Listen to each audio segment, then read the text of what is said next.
Welcome to the Lounge Lizards podcast, presented by Fabrica 5. It's so good to have you here. It's a leisure and lifestyle podcast founded on our love of premium cigars, as well as whiskey, travel, food, work, and whatever else we feel like getting into. My name is Gizmo. Tonight I'm joined by Rooster, Pooba, Senator, Grinder, and Bam Bam. And our plan is to smoke a cigar, drink some cognac, talk about life, and of course, have some laughs. So take this as your 131st official invitation to join us and become a card-carrying lounge lizard. Plan to meet us here once a week. We're going to smoke a Cuban cigar tonight, share our thoughts on it, and give you our formal lizard rating. We share our interview with St. Dupont CEO Alain Crevet, recorded live at PCA 2024, where we discuss the company's storied history, his plans for the future of the brand, his love of cognac and cigars, and the brand new collaboration with Padron, all among a variety of other things for the next 2 hours. So sit back, get your favorite drink, light up a cigar, and enjoy as we pair Martell Blue Swift Cognac VSOP with the Hoyo de Monterrey Double Coronas. A double Corona from Cuba tonight on the pod. It's the Hoyo de Monterrey Double Corona. It's a 49 ring gauge cigar by 7 5/8 inches long. And boys, this is the fourth regular production double Corona we've done on the pod and the fourth Hoyo tonight. And I'll be honest, I'm a little nervous.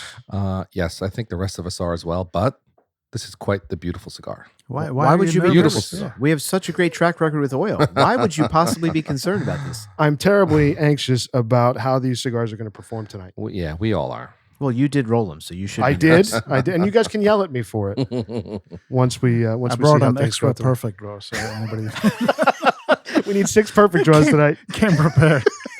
Yeah, well, get ready for the perfect draw, then the Lincoln Tunnel, and No, these will be open. A little bit of traffic. Nope. George Some Washington stop Bridge. and go. Nope. Some stop and go on These will the be nice. on the 495 Helix. This has taken us on a roller coaster over the years. Yeah, So it we don't has. know what we're We've going had to get. great Hoyo DCs, and we've had Absolutely. beyond mediocre Correct. Hoyo DCs. But first, boys, let's cut this thing. See, we're getting on the cold draw on the wrapper. I can't believe we're actually smoking this. I agree. It's been a while since we've done a double Corona. Yeah. You know, this is a big cigar. Wait till you light it. The first light is great. I'm not being serious. Then we'll throw it down. If I was like a French king, I would just smoke the first third of these and then ditch them. Pooba Yes. decided to light. He hasn't been here in a minute. True. How's your draw? Draw's a little tight. It's tight. Yeah. Yeah. Cadence, buddy. Cadence. Welcome back, Puma. Well, all right, listen. That's tomorrow, and that is it for us today. for the Puma listener- will leave you with he can't do it. Okay. He'll do it live. For the listener, before the episode starts, it's a little behind the curtain stuff. We talk about what we're going to talk about for a few minutes. I had been cold drawing the thing for already 20 minutes while we were talking about what we're going to talk about. So we just lit it. So what I've are been you on guys the getting on road, the cold draws? people. What are you guys getting on the cold draw? Pretty mild cold draw. Cedar. It's pleasant. Some cedar. It's nice. My draw is really good, and lots of cedar though. Yeah. I get cedar and a little bit of milk chocolate, like Mhm. Yeah. very faint. Yeah. Cocoa. Little cocoa. White chocolate thing going up. All right, boys, let's light this thing. The Hoyo de Monterrey double Coronas tonight on the pod. 49 ring gauge cigar by 7 5/8 inches long. Heard that St. Dupont light, which is very appropriate because tonight we're going to cut in a wonderful conversation that we had with the CEO of St. Dupont, Alain Crevet, at the PCA show. That was a great conversation. So we're going to get to that in a little bit. So we haven't smoked this cigar in a group setting for a very, very long time. Last time it was on Pooba's deck. Yeah, that was a great night. Fantastic. I'm glad everybody was there for it. It was just an amazing night. I'm glad everyone got home alive. or got out alive. We were there till 2:45 in the morning. I think it was later. I remember getting up at like 5:30 that morning, Yeah. and you guys had just gotten home or something silly. No, like it wasn't that bad. It was close, but it was fun. I just remember getting text messages after I had sourced 250 cabs during COVID. Very, very harrowing. I had nothing to do with it. So Someone You were started there. it. You You were started the alone. whole thing. You were there. No, Rooster wasn't He there. was at home. Rooster lit it alone first before any of us told Correct. us it was amazing, so that we all smoked him at Puma's. but that was out of my 50 cab, not out of his. Excuse me? and I was sitting home. So, boys, what are you getting on the light? It's actually pretty good on It's the light. pretty pleasant, yeah. Mm-hmm. It's always so awesome on the light. Isn't it? Yeah. So far it's just cedar for me. Really? Some tobacco, cedar, a little cocoa. I'm getting like a just a touch of vanilla. So A touch of vanilla. the last time we had this, the three of us on Pooba's deck, I got a lot of white chocolate. And I was pretty accurate then. I'm getting a touch of that now. Some vanilla, maybe. Cedar is all there for me. Wow, definitely. I get Definitely all right.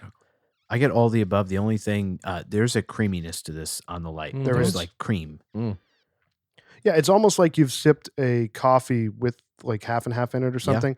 That feeling you get on the front of your mouth from the cream, as Senator's saying. Mhm. It's kind of like that feeling for me. It's nice. on It's the kind draw. of like a Davidoff right now to me. Like the beginning notes of like a Grand Cru, I think that's pretty Right? fair. Yeah. because Davidoffs are usually a little creamy and cedar. Well, you're a Grand Cru man. Yeah, I like the Yeah. Grand Cru. Grand Cru number 3. Big mild cigar guy. I gotta say, I'm really shocked you love that cigar. It's very mild. In the morning. The palate's kind of changed a little bit, right? I mean, I like the Grand Cru number 3, but today I had the Millennium Short Robusto. Look at what we're hearing right Yeah, now. This someone's is, got becoming soft. a revelation. No here. more Padron 90th in the morning. Yeah, it's been a while. And for me, it's been a while since I've had one of these cigars. I can't, Yeah. Obviously, we smoked them together after we initially got that cabinet that we were just talking about. Mhm. We smoked a few of them. Some of them were really good. Some of them were duds out of that same 50 cab. Very true. And I haven't touched them since. Yeah. So this is the first time returning to that, really only because of the podcast and because of doing this and trying to check the boxes of all the double Coronas and regular production. Like, I would not be reaching for this if it wasn't for us sitting down to do this tonight. I mean, at this point, this cigar, I would definitely be buying this. Yeah. Just If on we the can light get more out of that same 50 cab. here. That same exact one. Same exact one. Yeah. I mean, it's very good right If now. it stays consistent all the way through. Just look at the cap of the cigar. That's the roller's DNA, and just pick out the ones that came from the same roller. Oh, yeah. I should cut every cigar and find the dimple. Yeah. The one thing I will say, my draw is a little resistant, which is fine. Me too. I will say that, and this is common for most double Coronas out of Cuba that we have, I'm always disappointed by the combustion. I'm always disappointed by the smoke output, how much smoke I get in my mouth. It's always a little lackluster. Even if the flavor's good, I just wish there was a little bit more smoke. Yeah. I think you need to up your pace a bit on this thing to get that combustion going. Just a little bit. But I'm happy with the draw. I like the draw just the way it is. Me too. I don't like It's it fine. way too open. It's fine. Mine is a little more resistant than I would like it to be. Because the thing is, like anything, what's the ring gauge again on this? 49. 49. All right. I mean, that's not a big ring gauge, but I guess just a big cigar generally, whether it's, obviously this is a significant length, you want and expect a lot of combustion because you're like committing to spending a lot of time with that cigar. So I kind of feel the same way Gizmo does, where I'm disappointed when I have a big cigar and I don't have a ton of combustion coming from it. What do you think about the flavor, though? I think it's good. The retro hail is actually very, very good. Retro's great. Yeah. It's delicious. Yeah. Actually, I think right now for me, the retro might be better than agree. the actual It draw. is. It is. It is. The first third of every Hoyo I've ever smoked has been good. And then it just double falls off. Corona, How's your draw? Draw's okay. good? Draw's okay. Just snug enough. I mean, I have no complaints about the draw. Grinder, what's up? I'm not getting much from it, to be honest with you. It just seems kind of boring. How about the aroma from the foot? The aroma from the foot is good. I'm definitely not getting much combustion. If you hadn't said that, I was going to say it right on top of you. But you retro hail consistently. What do you think of that? I'm kind of getting a sour. On the retro hail? Yeah. And it's not great. Sour like Wow. sourdough or like a sour Sour taste? cream. Like a sour taste, like a cream? tangy. Really? Yeah. I'm not getting that at all. Well, there's the inconsistency right there. Yeah. Like it's not. I wish you guys are describing the cigar so wonderfully. The milk chocolate, I kind of got that at first, and the cream. I'm jealous because I'm not getting everything that you're getting with this. I'm enjoying this right now. I just Damn. want this to stay. Will you share your cigar with Grinder? Yeah, Can we dude, swap? So he can get the Can same you be notes? a better friend? Give me the alcohol wipes. Let me clean it off here. Well, that's the kind of, I think the cigar sets up in a way that makes it like almost sets it up for a fall sometimes, because it starts out really nice in the first third, and then the middle it starts to change, and then by the last third, just in my past experience, I'm not saying that hopefully this won't happen here, but where in the last third it just kind of gets sharp, the edges aren't round, and but who knows? It's been a while since we smoked these. I mean, these have got to be 2019s or 2020s. Yep. Like what we 2019s, smoked before, and we smoked that cigar young. Maybe We did. I've had that. But you know what? But from that same batch, I had many others, and it was the same. It was a similar experience. So Yeah, they're very hit or miss. And coming out of a 50 cab, what's unfortunate for me, given the price of these, which is somewhere between 40 and $50 a stick, right? So on a 50 cab, you're spending between $2,000 and $2,500 fresh Oh yeah, to then have to sit on them for 3 to 5 years, maybe 5 years. ideally, to get the best out of it. Correct. And then still, a significant percentage of those cigars are going to give you trouble. Mhm. And you're going to have to take the perfect draw, and you're going to have to fight them a little bit. And, Like I did earlier. and you're going to get weird taste Yeah. notes as grinders getting. Yeah, but It's it's unfortunate. I mean, all the cigars in the 50 cab are rolled with the same tobacco, and there's 6 of us in the room. 5 of us are getting this almost the same exact flavor note, Almost. but grinder is not. That's odd to me. Yeah. Are you calling me a liar? That's just the inconsistency of the rollers. They color also- match No, them, and that I was wouldn't about to change say, the flavor. their effort to color match, they're taking from multiple rollers to match color sequencing, and you don't know who's doing what. But once it goes in a box. But that would change the construction, not the flavor. if they're having a bad day and they're putting the wrong amount of leaves in the wrong places in the cigar, they're putting the wrong, recipe in the cigar. That's absolutely what Grinder's experiencing is going to happen with Could a be. cigar that looks identical coming out of the Yeah. box. Do you know the box code on this? I don't. I know it's 2019. I don't know the I box was code. wondering what It's a factory provincial. It's a provincial Okay. that all the Hoyo 50 cabs come out of. It's not a mother factory. the burn is good. The construction on mine is quite nice. I think The seams are everyone's looking invisible. really good. I mean, it's Yeah. a handsome cigar. I see a sheen on the wrapper. Absolutely. And so that's positive. Yeah, I agree with Puba. I mean, this is one of the best constructed double Coronas I've seen. I Yeah. mean, the wrapper looks beautiful on this cigar, and like Puba said, razor sharp burn. I have no complaints with the construction. It's Mhm. just I hope the flavor holds. Yeah, and you guys were talking. Sometimes I find if I slow down on this cigar, I get better combustion, more time between draws. If you heat this up, you're going to get less smoke. Let it settle and Yeah, then could be. hit it, and then it'll combust maybe a little bit better. Yeah. So it may take some patience to get what you want out of it up front. Who knows? But This cigar is certainly a time commitment. When you sit down to light this, you are committing to at least an hour 40, if not 2 hours on it. We did the punch double Corona. Same thing, right? Yeah. Same dimension. which is great because when you sit down and everybody, that's one of the things that's great about this podcast. We sit Absolutely. down and we all light up the same cigar. So, boys, the factory name of this cigar is the Prominentis. And let's go through some of the other cigars that Hoyo makes in regular production. They have the Coronations, which is a Petite Coronas. The double Corona that we're smoking tonight, the Epicure number 1, which is a Corona Gorda. We did that on the podcast. The sister cigar to that, the Epicure number 2, which is the Robusto, 50 ring gauge by a little under 5 inches. We also did that one. The La Hoyo du Mer, which is a small Panatella. The Palmas Extra Corona. The La Hoyo Depute. La Hoyo du Depute, short Panatella. Some French influence there. Depew. Pepe Le Pew. Alain is going to be very disappointed with that pronunciation. Oh, At least I got his name right. He's going to tell you to stay back. Yes. hey, Kiss. The Petite Robustos, which is obviously a Petite Robusto, the Epicure Especial, Robusto Extra, and then they have a couple La Casa del Habano exclusive releases, the Epicure Deluxe, La Hoyo de San Juan, and the Elegantes, which is another one we did on the podcast, which is the Perfecto, the Tacos. We'll talk about that rating in a bit. And then finally rounding out those is the La Hoyo de Rio Seco and the new La Casa del Habano release, which is another double Corona, very similar in size to this, a little shorter. It's called the Escogitos, which I've seen some people talking about, which has the second band on it for the LCDH. The Souvenir Deluxe, which comes in those weird tins, 5-pack tins.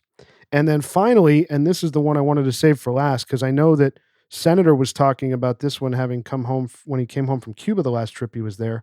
The new Epicure number 3, which is, I guess, almost like a short pyramid. Yeah, it is. Really? Like a Robusto pyramid almost. Did you smoke it? I did. It's great. Wow. What Great- shop did you get it great. at from, Yeah. Senator? Cohiba Atmosphere. Oh, nice. I was Oh, shocked. cool. They had a nice looking box, and it's maybe the same size, if not a little bit longer than a petite number 2 Monty, Gotcha. and it was a very nice experience. Wow. Same ring gauge? That cigar is Yep. 54 by 4 7/8 inches. So This Wow. was in Cuba. Yeah. Yeah. Cool. But that's like listening to country music in Texas. Sounds so much better. When eating a taco in Mexico, it tastes way better. Smoking a Hoyo He's in not Cuba. wrong. We got to get it stateside. He's not Check it wrong. out. Smoking a Hoyo in Hawthorne.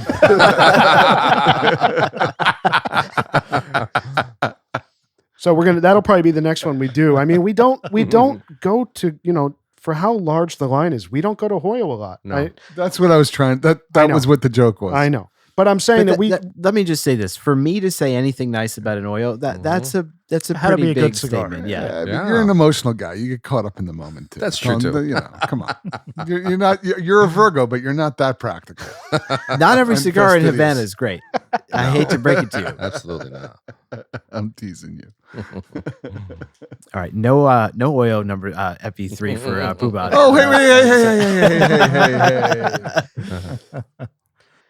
So, boys, Hoyo de Monterrey has been around a very, very long time. We've covered the history on other podcasts. One of the Cuban brands that's been around the longest. It was founded in 1865. And like I said, even though we've only done 3 others on the podcast and just went through a long line of cigars that they have available in regular production, it's certainly one of the most recognized cigar brands in the world. There's no question about it.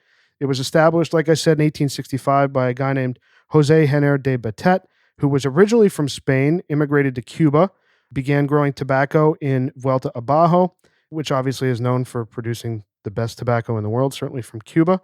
The name Hoyo de Monterrey translates to the whole of Monterrey, which refers to the concave landscape of the plantation area where the original plantation was for Hoyo de Monterrey tobacco. Hoyo de Monterrey quickly gained prominence as a high-quality brand, but by the late 19th century, it became one of the leading export brands from Havana. Certainly, I think still holds quite a big market share as one of the global brands in the Habanos portfolio. In 1931, the founder died, and his daughter and her husband took over for a short period of time, and then the brand was sold off a bunch of times, and then it is what it is now in the hands of Habanos. So a very, very long history, coming up on 100. It's over 150 years now since the line was founded. And for double Coronas, I feel like this Hoyo is easily one of the most popular. Mm-hmm. Like Alex Rodriguez, this is like one of his favorite cigars. You always see when he posts like a cigar photo on the That's golf true. course, he's usually smoking this. There are like lots of people that chase the cigar, which I think is why we initially really wanted to try it. That's but right. We've learned the hard way a few times, Yeah, it's Yeah. been a hit or miss with the cigar. which is the mark of this entire Marco, more Yeah. or less. The Yeah. inconsistency. But when I mean- when these are good, they are Oh fantastic. yeah, Yeah, and I'm also kind of Yeah. curious. I mean, if you think about it, obviously, we've had mixed experiences with Cuban cigars from a variety of different years. Mhm. We've noted how recently the quality has been better.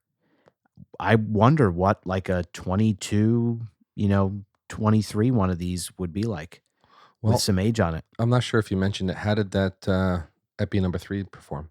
Great. No issues. No. No rough edges. Really? It was great. And you smoked a couple of you were with some friends. I was the in- only one who oh, bought you it. were oh, Yeah. you were the only one who had it. Okay. Yeah. All right. Okay.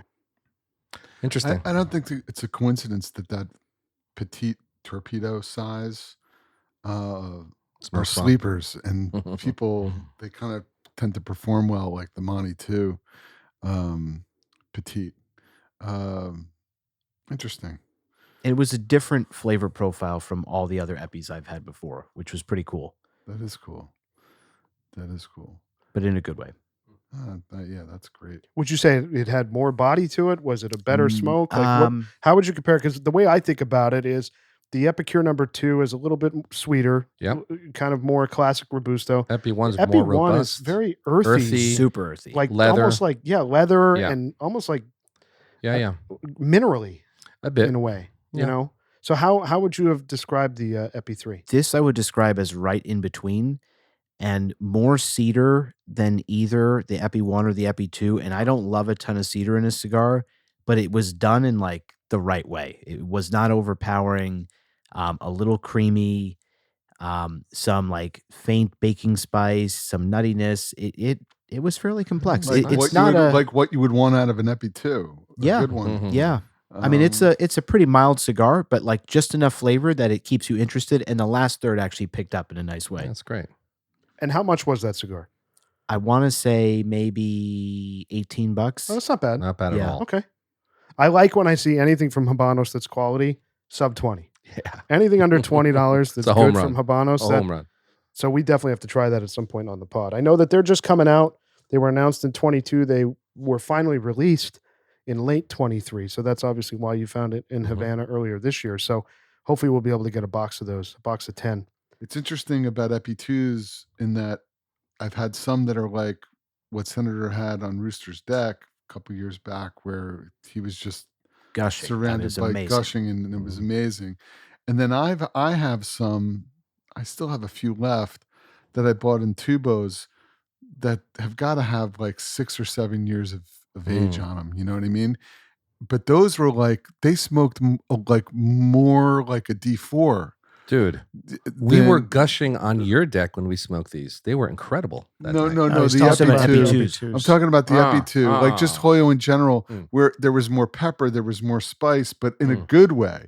Not as much dessert flavor. So it's sometimes I almost feel like I never know what I'm getting. Where with a marker like Upman, I feel like I know I'm getting this DNA, or Partagas, I know I'm getting this DNA all the time. And there's a variability component, I think, to this marca that can leave a smoker bewildered.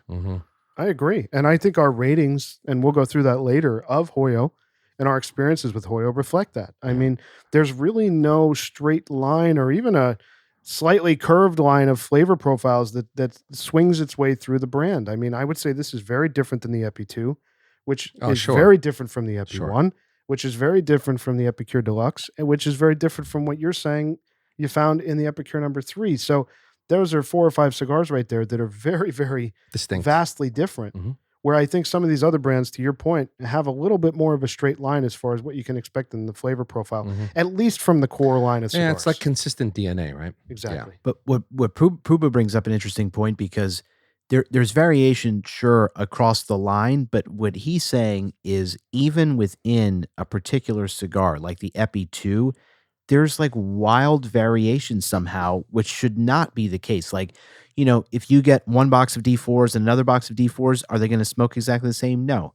There is some variation, but it's like so stark in oil, where that Epi 2 I lit that night we were at Rooster's place, honestly was one of the best Cuban cigars I've ever smoked. Wow. It was that, I'll never forget. Gizmo, I think, was sitting somewhere near me. I was sitting there. And just the aroma when I was just blowing the smoke out. It was like orange peel plus. Like guys were something- commenting, it was like- saying, And Senator's Cookie. breakfast that day. It's like an orange. It was like an orange cookie or something. yeah, I mean, it was just like dessert crazy. notes and citrus, and people who weren't even smoking it could experience it and were commenting like, "What are you lighting? Like that smells amazing." And I'll never forget that. And then I just, fast forward a few months later, and Puba says to me, "You've got to try these Epi 2s I have in tubos. They're like fuller bodied and like totally different from what you would normally get." And I lit one, and it was a complete. I mean, it was smoked, good. It was good. It smoked more like a D4. It smoked more like a Partagas, What? which is not 100%. what Hoyo is. Maybe known they for. put the- 100% like Maybe a they put the D4. wrong bands on them that day.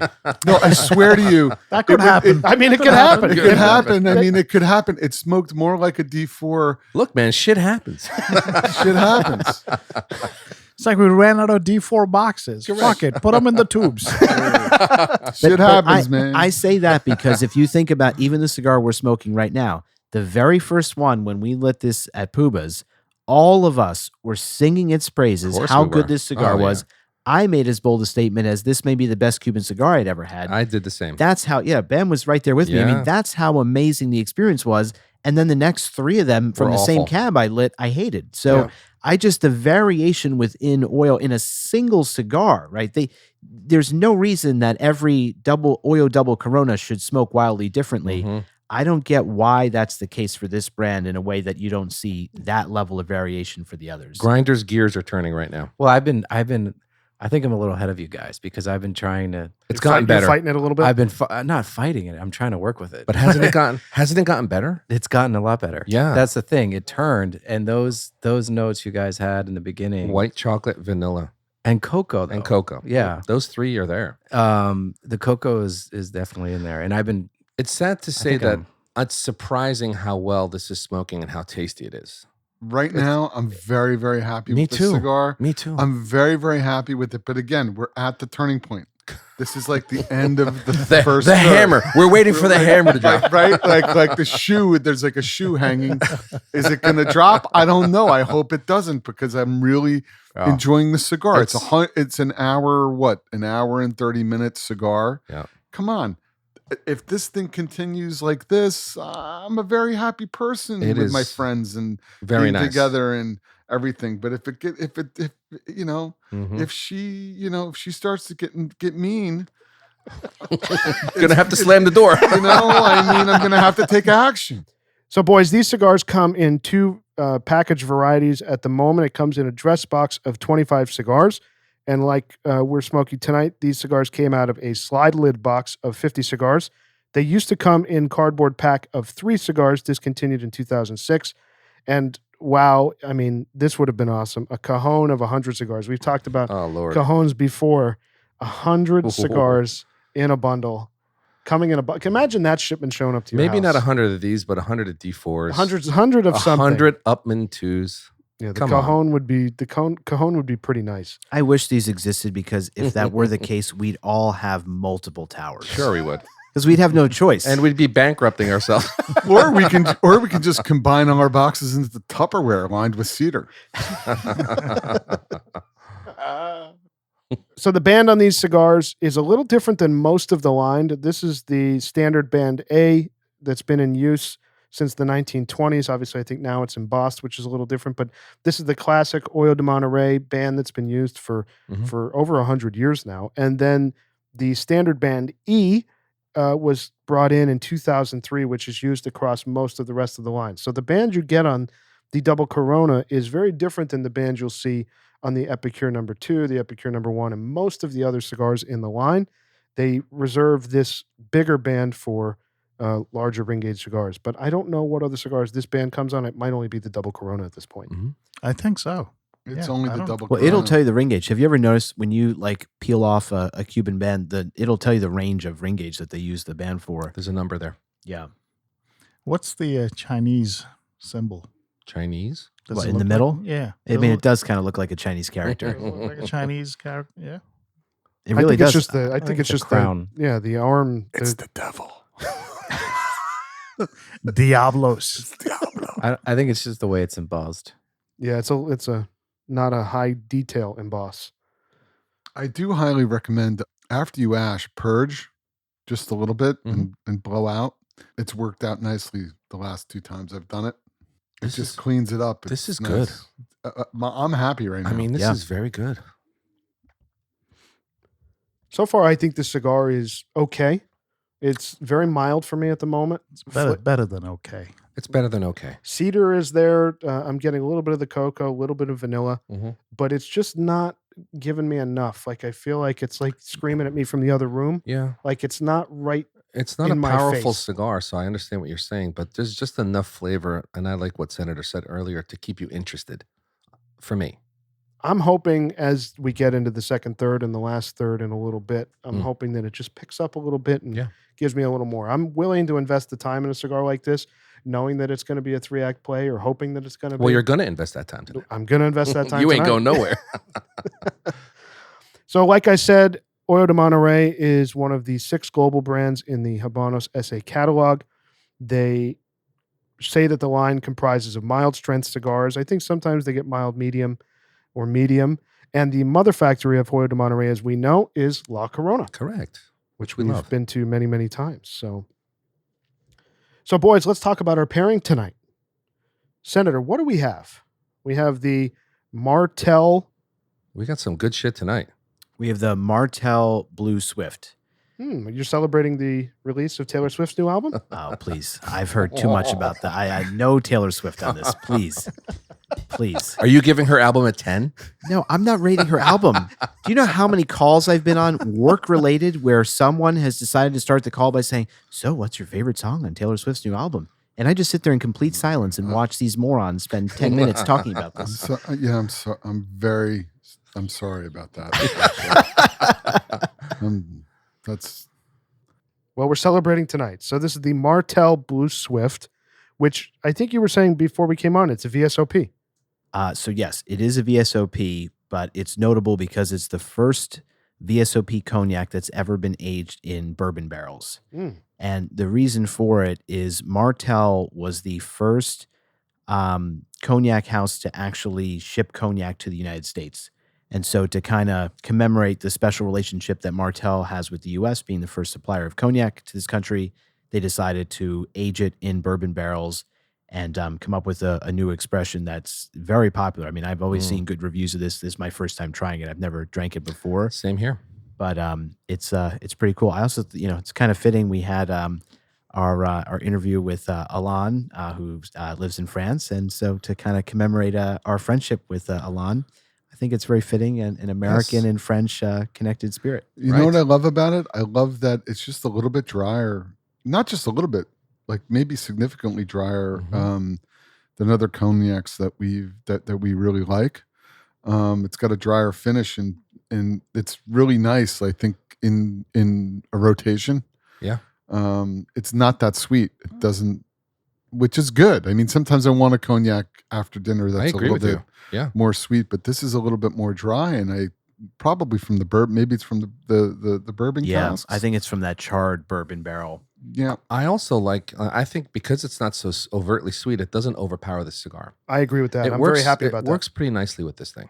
Yeah, it's super smooth. I Yeah, mean, we're all very. drinking this neat, and there's no way you would need ice for this. I need a refill in a moment. Right, which is a merit because like sometimes with that dryness comes a little bit of heat.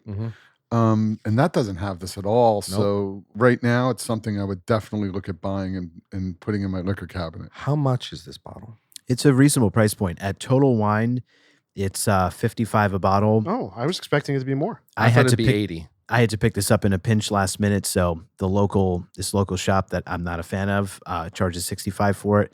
They also add another 2.5% if you use a credit card there. So $71 later. It's a new technology, the credit card.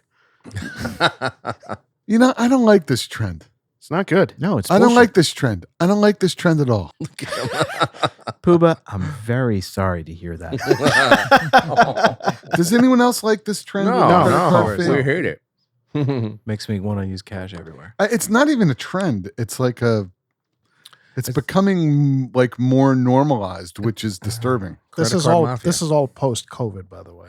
Yeah. Totally. It is. Right. I don't understand. I thought it was illegal, at least with the credit card agreements. I mean, obviously, I own a business. I know a lot of us do. And when you have a credit card machine, the agreement is you have to charge the same as cash. So I don't know how they're getting around that. I'm sure there's going to be some legislation coming at some point about it, offering a discount for cash or allowing a premium to be paid to use a credit card. But it's like it's 2024 here. Like nobody wants to be carrying cash. Yeah. Yeah. I mean, the administration's gone after junk fees. This is like the definition of a junk fee. Oh, yeah. There's no reason to do this. And I think what makes it so egregious, it's happening so much more like we're talking about, but it is still the case that a majority of businesses don't do this. Absolutely. So like you really stick out when you're the retailer that does it. And it pisses me off every time. Like that's one of the many reasons that I don't like going to that particular liquor store to procure stuff, because if I go to Total Wine, if I go to most other liquor stores, they're not charging me an extra credit card fee. To me, it's, to me, and as a business owner, just build it into your entire price and let it be in the price. And you account for it that way. 100%. If people are willing to pay that extra 3%, I wouldn't even call it a premium, but that whatever that price is, then that's fair and square. You feel like a little bit taken advantage of. Absolutely. Yeah, I hate it. Yeah, I mean, a lot of the POS systems now have that built in. Like when you're getting it, you actually have to call them and tell them to, hey, listen, I don't want this take it off. convenience fee. Please have that taken off. It's silly. I was in the airport today in Palm Beach International at like 1:00. And I went to go, they eliminated in the, whatever it is, the MSNBC shop. I don't know what it's called. that sells magazines and candy and I know exactly what you're talking sandwiches about. and crap like that. No, it's actually an MSNBC branded. It's very strange. Yeah. But anyway, I'm in there. There's no cashier. There's 2 kiosks you scan. They obviously have cameras. It's an airport. You're not getting away if you're a shoplifter. You can't get out. And you walk in, but then you scan your stuff and it says, would you like to leave it? You scan it and you matriculate through the checkout process. Would you like to leave a tip? What? To who? To who am I leaving it to? Who am I leaving a tip? To Siri. There's no one here. I'm leaving a tip to a computer? How much This is did true. how much did you tip? 0. I could see him just panicking and hitting 20%. No, I mean, but this is reality, man. I mean, this is what's happening out there. Or machine's- then when you got to stare the barista in the face, it's like, yeah, I'd like a caramel macchiato, medium, and they're like, you mean grande? And you're like, yes, grande. And then you're like staring them in the face, and it's like, it's asking you to tip the barista. And they're looking right at you. And they're looking right at you. It's so awkward. Is anyone else annoyed by this? I'm annoyed, yes. Beads of sweat develop on your forehead. Yeah. I really don't like it. I think I. tip culture is a major problem. Yeah, agreed. But I am like ultimate So am I. tip culture person to the point where like I get $2 bills from the bank and tip people with them. Like I like Big tipper. let me tell you something. The $2 bills, people love it. People love the $2 bills. Actually, a novelty item. They come. You get them banded, and you can tip the valet and say, "Here you go. My name's Poobah," and he's like, "My name's Aaron," and I'm just like, "All right." And then they never forget you with the $2 bill. Kids love them in restaurants. Kids love $2 bills. You have $2 bills. You see a little baby walking around. You're like, what? And you hold it up like a toddler, and you're like, $2. Here's $2. You want $2? You hold up $2. And the kids come running. We were at a birthday party a few weeks ago. Throwing money at kids. Do you know how many parents are probably so creeped out watching this happen? No. You're like, stay away from that man. No, they love it. Because the kids are walking around the restaurant and you give them the thing and they come back. They go, I'm rich, Daddy. I'm rich. It's funny. It's a lot of fun. $2 bills are fun. So I got to say about this cognac tonight that I think there's an added level of complexity. And I don't know if it's because of the bourbon barrel or it's just a good VSOP, but it tastes really rich And smooth. and it tastes like it has more age on it than it does. And, You know, that's the dry finish, I think, and he's accurate. I think that's there. like That's I great. feel like some of the imperfections that we've tasted in other VSOPs have been either eliminated or it could be covered up by whatever has happened in that Process. bourbon finish. Yeah.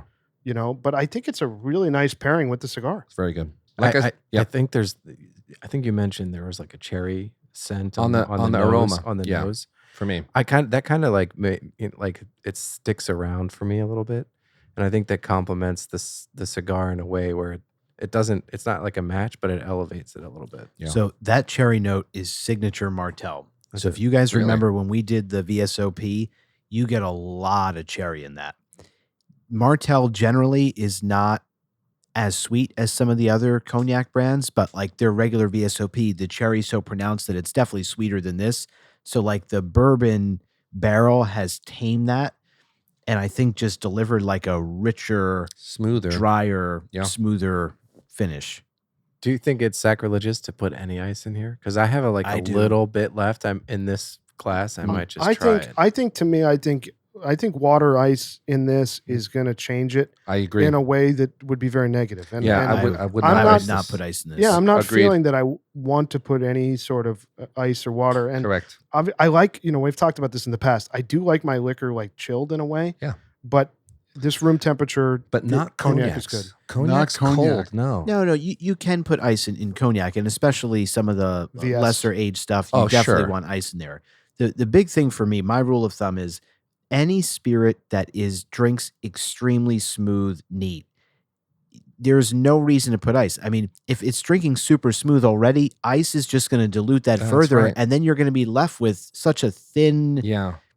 just Watered down experience. Yeah, I mean that's when you have something with a bite, the ice obviously helps tame that a bit. Yeah. But when something's so smooth on its own, I just think at that point you're kind Sure. of killing the Sure. spirit. Makes sense. Yeah, higher proof spirits. I like more ice, or some ice. That cherry aroma is really special. The cigar is kind of changing now. Yes. Not for the not Not for the for negative. the good. No, not. I mean, You think it's- so? I'm yeah. not having any experience No, like no. that. Mine's actually getting better with this. Yeah. one. I agree. I'm getting more Mine's- cocoa now. really. Yeah. It's like that cocoa-y graham cracker thing that's happening for me right now. A bit.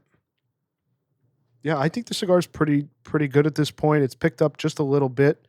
I guess, we're coming to the end of the first third here, going into the second third. I think, the flavors that we've been talking about, I'm getting more of them now. Yeah. I'm getting a little bit more combustion. I'm not having to push it as hard to get the combustion and the flavor. So right now it's picked up a little bit for me, and Yeah. I wish it kind of started where it is right now. But, we'll see where it goes. Yeah. There's a little bit of It's a little harshness that I'm getting now. ammonia-y What? Yeah, Not me. things starting Just to now, present. right? Just starting now. Wow. There's a little bit of a thing blow through your nose, and you're like, okay. There's a little bit of that. It almost. It's a little bit it's a youthful taste, but maybe that's intentional. I don't know, but it's just starting to present now. I take your advice here, Puba, and I blow through this after a draw and then let it sit before I take another draw, and I haven't had any of that. So you're purging. Oh, yeah. every time. Every 3, 4 Wow. maybe. The purging really does help. And I'm trying to slow down now so I don't get that experience, and I think that helps with a cigar like this. All right, boys, let's talk about our conversation that we had with the CEO of ST Dupont, Alain Crevet, at PCA. I got to say, we went into that conversation. Obviously, we had just met Alain a few minutes prior. Mhm. We hadn't really spent any time with him, any significant time. We had met him. He said, yep, I'll do it. Let's go. And we really went through a wide-ranging conversation of his professional history, his family, manufacturing, strategy, cigars and cognac, of course, which Yeah. is very appropriate for what we do here. The Padron collaboration, which they announced to PCA celebrating the 60th anniversary of Padron. Like in 25, 30 minutes of conversation, we really covered a lot of stuff. Incredible interview. I was really impressed with it. He's just such a absolute lizard, wonderful conversationalist, very intelligent, easy to talk to, very laid back.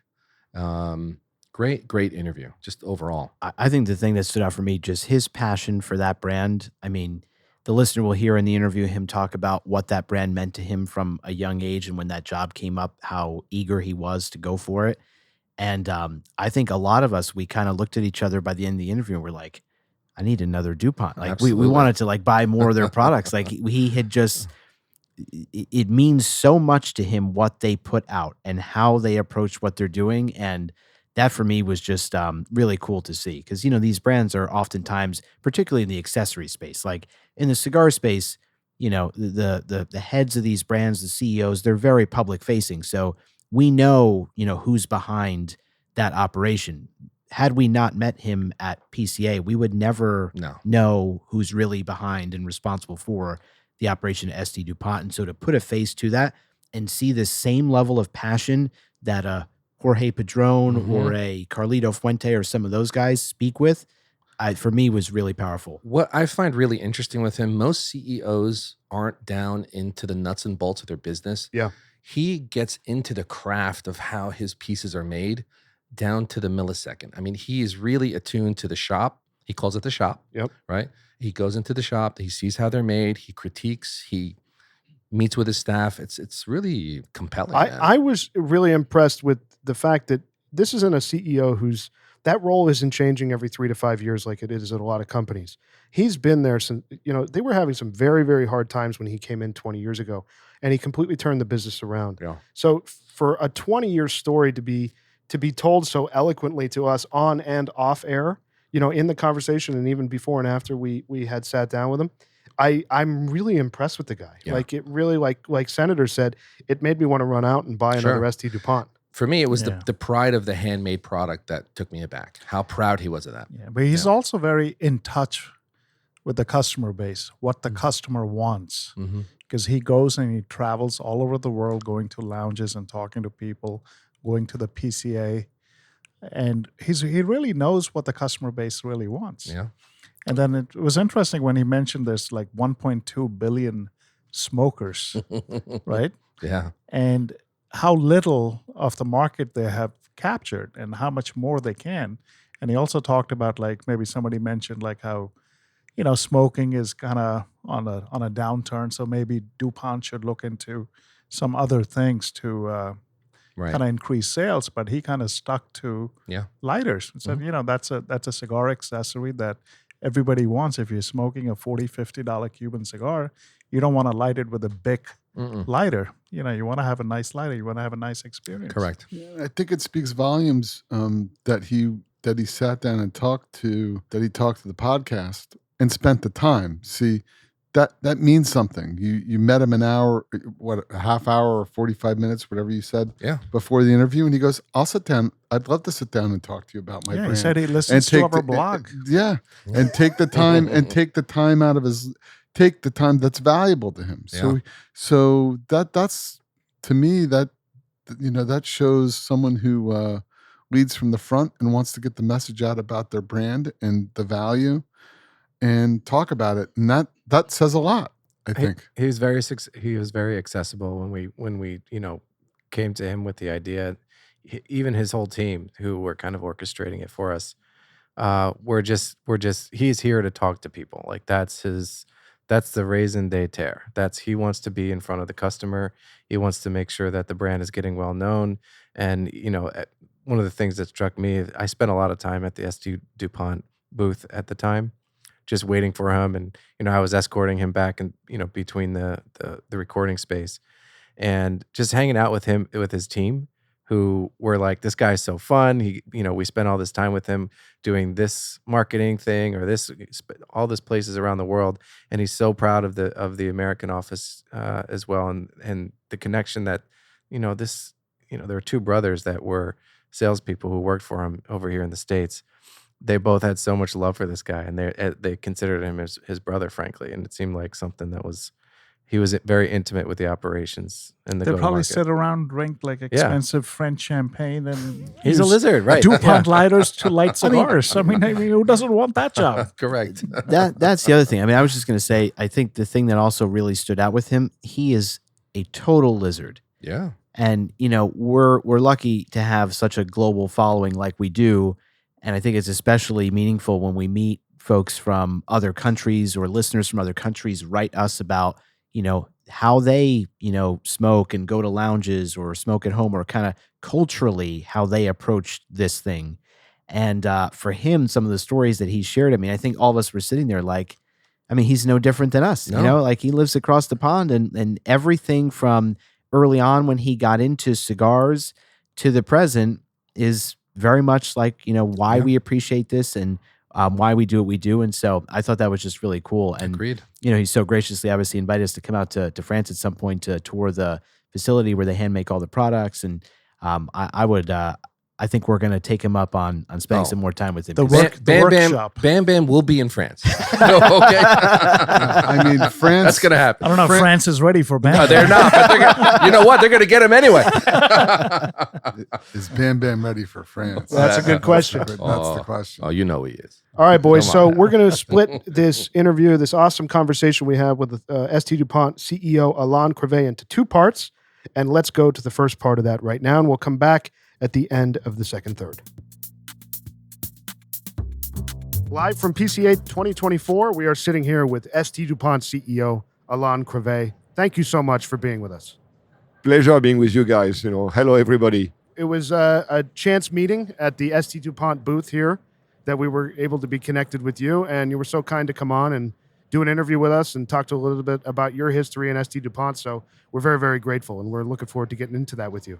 No, as I said, really pleasure. I mean, you guys look. I love your blog, and I'm looking forward to this little chat. You've been at ST DuPont almost 20 years now, correct? Yeah, actually, it's 17 years, so it's a long time. But I come from, before I was also in luxury. I mean, I spent 7 years with LVMH, and I was in the perfume and cosmetics business before.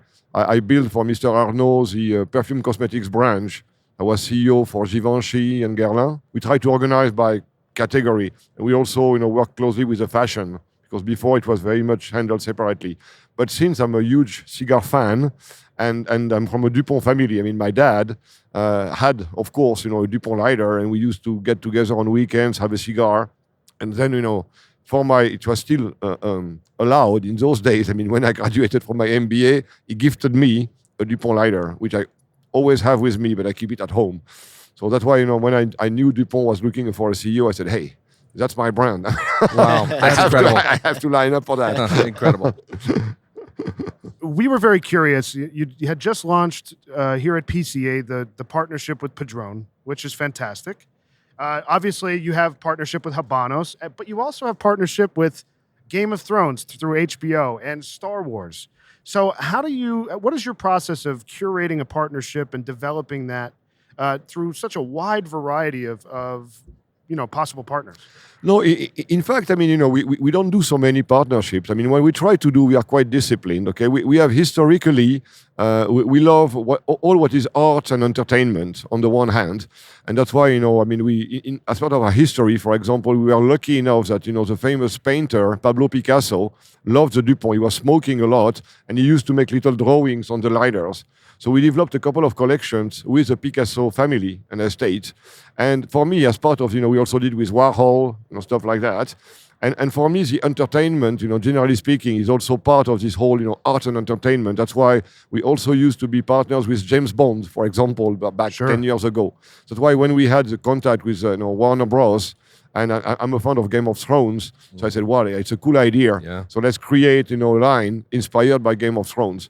But separately, as I mentioned, and I'm a huge fan of cigars, and I have to say particularly of Cuban cigars. Ah, So that's great. That's why I Yes. signed, a partnership in the past. We started with Cohiba, and then we did Cohiba, Bejique, and then Montecristo, and Partagas. Yep. And we just did Trinidad. I mean, I'm just back from Cuba, actually. Fantastic. And Us- that's why us too. here in the US, I love Padron and Fuente, but particularly Padron. I mean, I know Jorge, and I like kind of, understated, beautiful, family, and the craftsmanship. I mean, the passion, The commitment for to details. quality. Exactly. So that's why when we talked about, he was saying, I was at my 60th anniversary. We just did our 150th anniversary of Dupont last year. So I said, it's a great thing. I'm glad to do that. So that's why we have this kind of art entertainment on one hand and cigar on the other hand. What an incredible combination. Honestly, It is. it's really fascinating. And I have to say, we love how global a brand, ST DuPont is for us. We review New World cigars like Padron, Fuente, and all of those, as well as Cuban cigars. We alternate every week. We were just in Cuba as a group for 10 days in January. We had interviewed the production manager for Cohiba at El Laguito. El Laguito, That's yeah. right. Oh, yeah. So we really love the influence that you have there and those partnerships that you've been able to form. No, I mean, we love, those guys are really great. I mean, the whole, Habanos teams, they are passionate also. I mean, we found the same passion here also with, Padron family or Carlito Fuente, really. You bring a lot of beautiful products to the market, and I noticed your new watch. Is that a new offering from St. Dupont? No, I mean, actually, I mean, we are. I mean, you may know that in fact, our factory. I mean, we have everything we produce mostly in the same place, a little village, Yeah. which was a village of Mr. Dupont, like 160 years ago or more. It's called Faverges, and it's literally like 20 minutes away from the Swiss border. And our guys, in the factory, when they assemble, a lighter or a complication lighter, it's over 80 or sometimes 80 spare parts. Even for the complication lighter, 200 spare parts. And it's really like horology, I mean, watchmaking type of craftsmanship. So we always had the idea saying, hey, it would be cool. Why not trying to work out a watch? So we did some prototypes. Yeah. So we only have, my team and myself, we are wearing some of the prototypes, some automatic, some quartz, just as a trial thing. I don't know whether we'll do it at all. We used to have, back in the days, in the 70s, Mr. Dupont, it was still the Dupont family, did 1 or 2 watches, which worked quite well. And we have collectors calling us saying, why don't you guys make a watch? But it's complicated and it's really very Swiss. Yeah. So that's why we say, being French, we are modest. We say, okay, let's try our way. And then maybe if it works, in a couple of years, we'll have a watch out. But it's only a project for now. Well, Yeah. you're sitting with your target consumers. That's Yeah, for sure. I can see. I mean, when I look More on that side of the table. There's appreciation for those handmade products, that craftsmanship that is true for cigars, for luxury accessories, products. So it's amazing to hear you guys are looking into that. Absolutely. Yeah, I think it would be, I mean, you're right. It would be a logical extension for us. But I mean, at the same time, I want to go slow. I mean, we've been rebuilding the brand, which was suffering like, 20 years ago. And now it's doing well, thanks to all of the things we are doing in particularly lighters and smoking accessories and also on pens. Right. We also do a bit of leather goods because we try to develop, as you may know, originally, Mr. Dupont, when he started this business, was a travel case and trunk and leather goods maker, but he was doing it with always bespoke accessories coming inside. So that's why they became so famous after Second World War with the lighters and then with the pens. But we wanted to bring back some of this leather craftsmanship. So we have some of these really nice, clutch bags for cigars, some, briefcases, stuff like that. So right now, that's where we are investing to keep of course, firstly in lighters and smoking accessories and pens, and then in the leather goods. And that's why watch would be the logical next step. And we are trying, but we always take our time. We believe that we rather do it really well, take the time, small quantities. I mean, that's always been our philosophy. Yeah. That's extraordinary. I would characterize your portfolio as like timeless piece of luxury goods. But I'm always curious. It depends on the category, how long it takes from ideation to the hands of the consumer. Like some of these beautiful lighters. How long does it take to get some of this to the market? I mean, typically when we develop a new project, it's about 1 year, from the idea and the design to the final production. Because again, as you rightly say, it's a very, maybe actually, I mean, we should organize one day, if you guys ever have the chance to come to Europe or to France, we would be very gladly organizing a little trip to our quote-unquote factory, which is more like a workshop, really. Yeah, that's incredible. And it's all handmade. So you have, the people doing the lacquering by hand, or the guilloche, which is like, this famous, decor on the metal. We work only like, with precious metals, so like, white gold, palladium, yellow gold, etc. So this typically, I mean, takes already, for just one lighter, a regular lighter, catalog lighter, takes about, 60 to 80 hours of work. Which means that and it's not all it's not all sequential. So it can take 1-2 weeks to really get one lighter out. So that's why I'm saying like when we develop something new and it goes through all the workshops, we even start from the metal itself. So we cut the bar of metal, we build the cap and the thing, even the trigger. Then we polish it. Then we have the whole lacquering and the precious metal process, and then we have the assembly. So that's why when we have a new design, typically it takes 2, 3, 4 months to do the prototypes, etc. And then it takes probably 6 months to do the manual production. And then we have the quality control, making sure like, you always have this perfect, the famous sound of the Dupont. I can't resist. We love that sound. We love to hear it. Oh, gosh. So we have a lady actually checking every lighter to really make sure that it's and the thing is that people don't know this, but sometimes some have a less good sound. Well, if you put lacquer on it, of course it makes the sound a bit more matte. So when it's all like this one is a pure white gold, so that's why It's a very crystalline sound. Very. Sure. That's But the excellent. lacquer versions are a little bit, more matte. Wow. The sound is less strong. But to your question, so that's why about 1 year when we tried to produce a new Game of Thrones or even Padron was a little bit quicker because the good thing is that they know exactly what they want. So it's in Game of Thrones they tell us, here are the assets, work around it. So then we work with the assets and we tried, of course, we replicated the throne and stuff like that, which were obvious, but other things are more detailed, which we create. Padron, I mean, they know the house color, assets, the little hammer, the Cuban island. So it's relatively quick and easy. Yeah. So it's probably like 10 months for Padron and over 1 year for Game of Thrones. Grinder mentioned how timeless, in many ways, a brand like ST DuPont is, but when you think about timeless brands like ST DuPont, Rolex, some of these, they're still always innovating and looking for where the consumer is heading. So I'm curious, over the last 17 years, you've been with ST DuPont. What are some of the biggest shifts or trends you've seen in what consumers are looking for or expect from ST DuPont that you all have had to adapt and really try to be responsive to? Well, I think you quote brands like Rolex, and we are indeed, I mean, much smaller, but in the same camp in terms of as we said, craftsmanship and timelessness. But here, what is interesting is the young generation. I mean, you guys mostly are from the young generation. They want some of us. Some of us are more refined after the years. There's some patina. Correct. But the good thing is, I mean, you guys, you like also brands with history.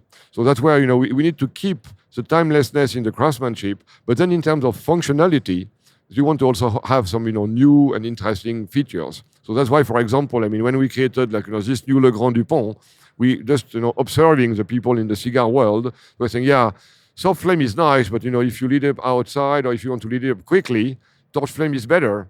So we had soft flame on the line 2, we had torch flame on the jet line, but we said, okay, why don't we create, and it took us almost 2 years to have a patent on this one, which allows you to do both, the soft flame and the torch flame.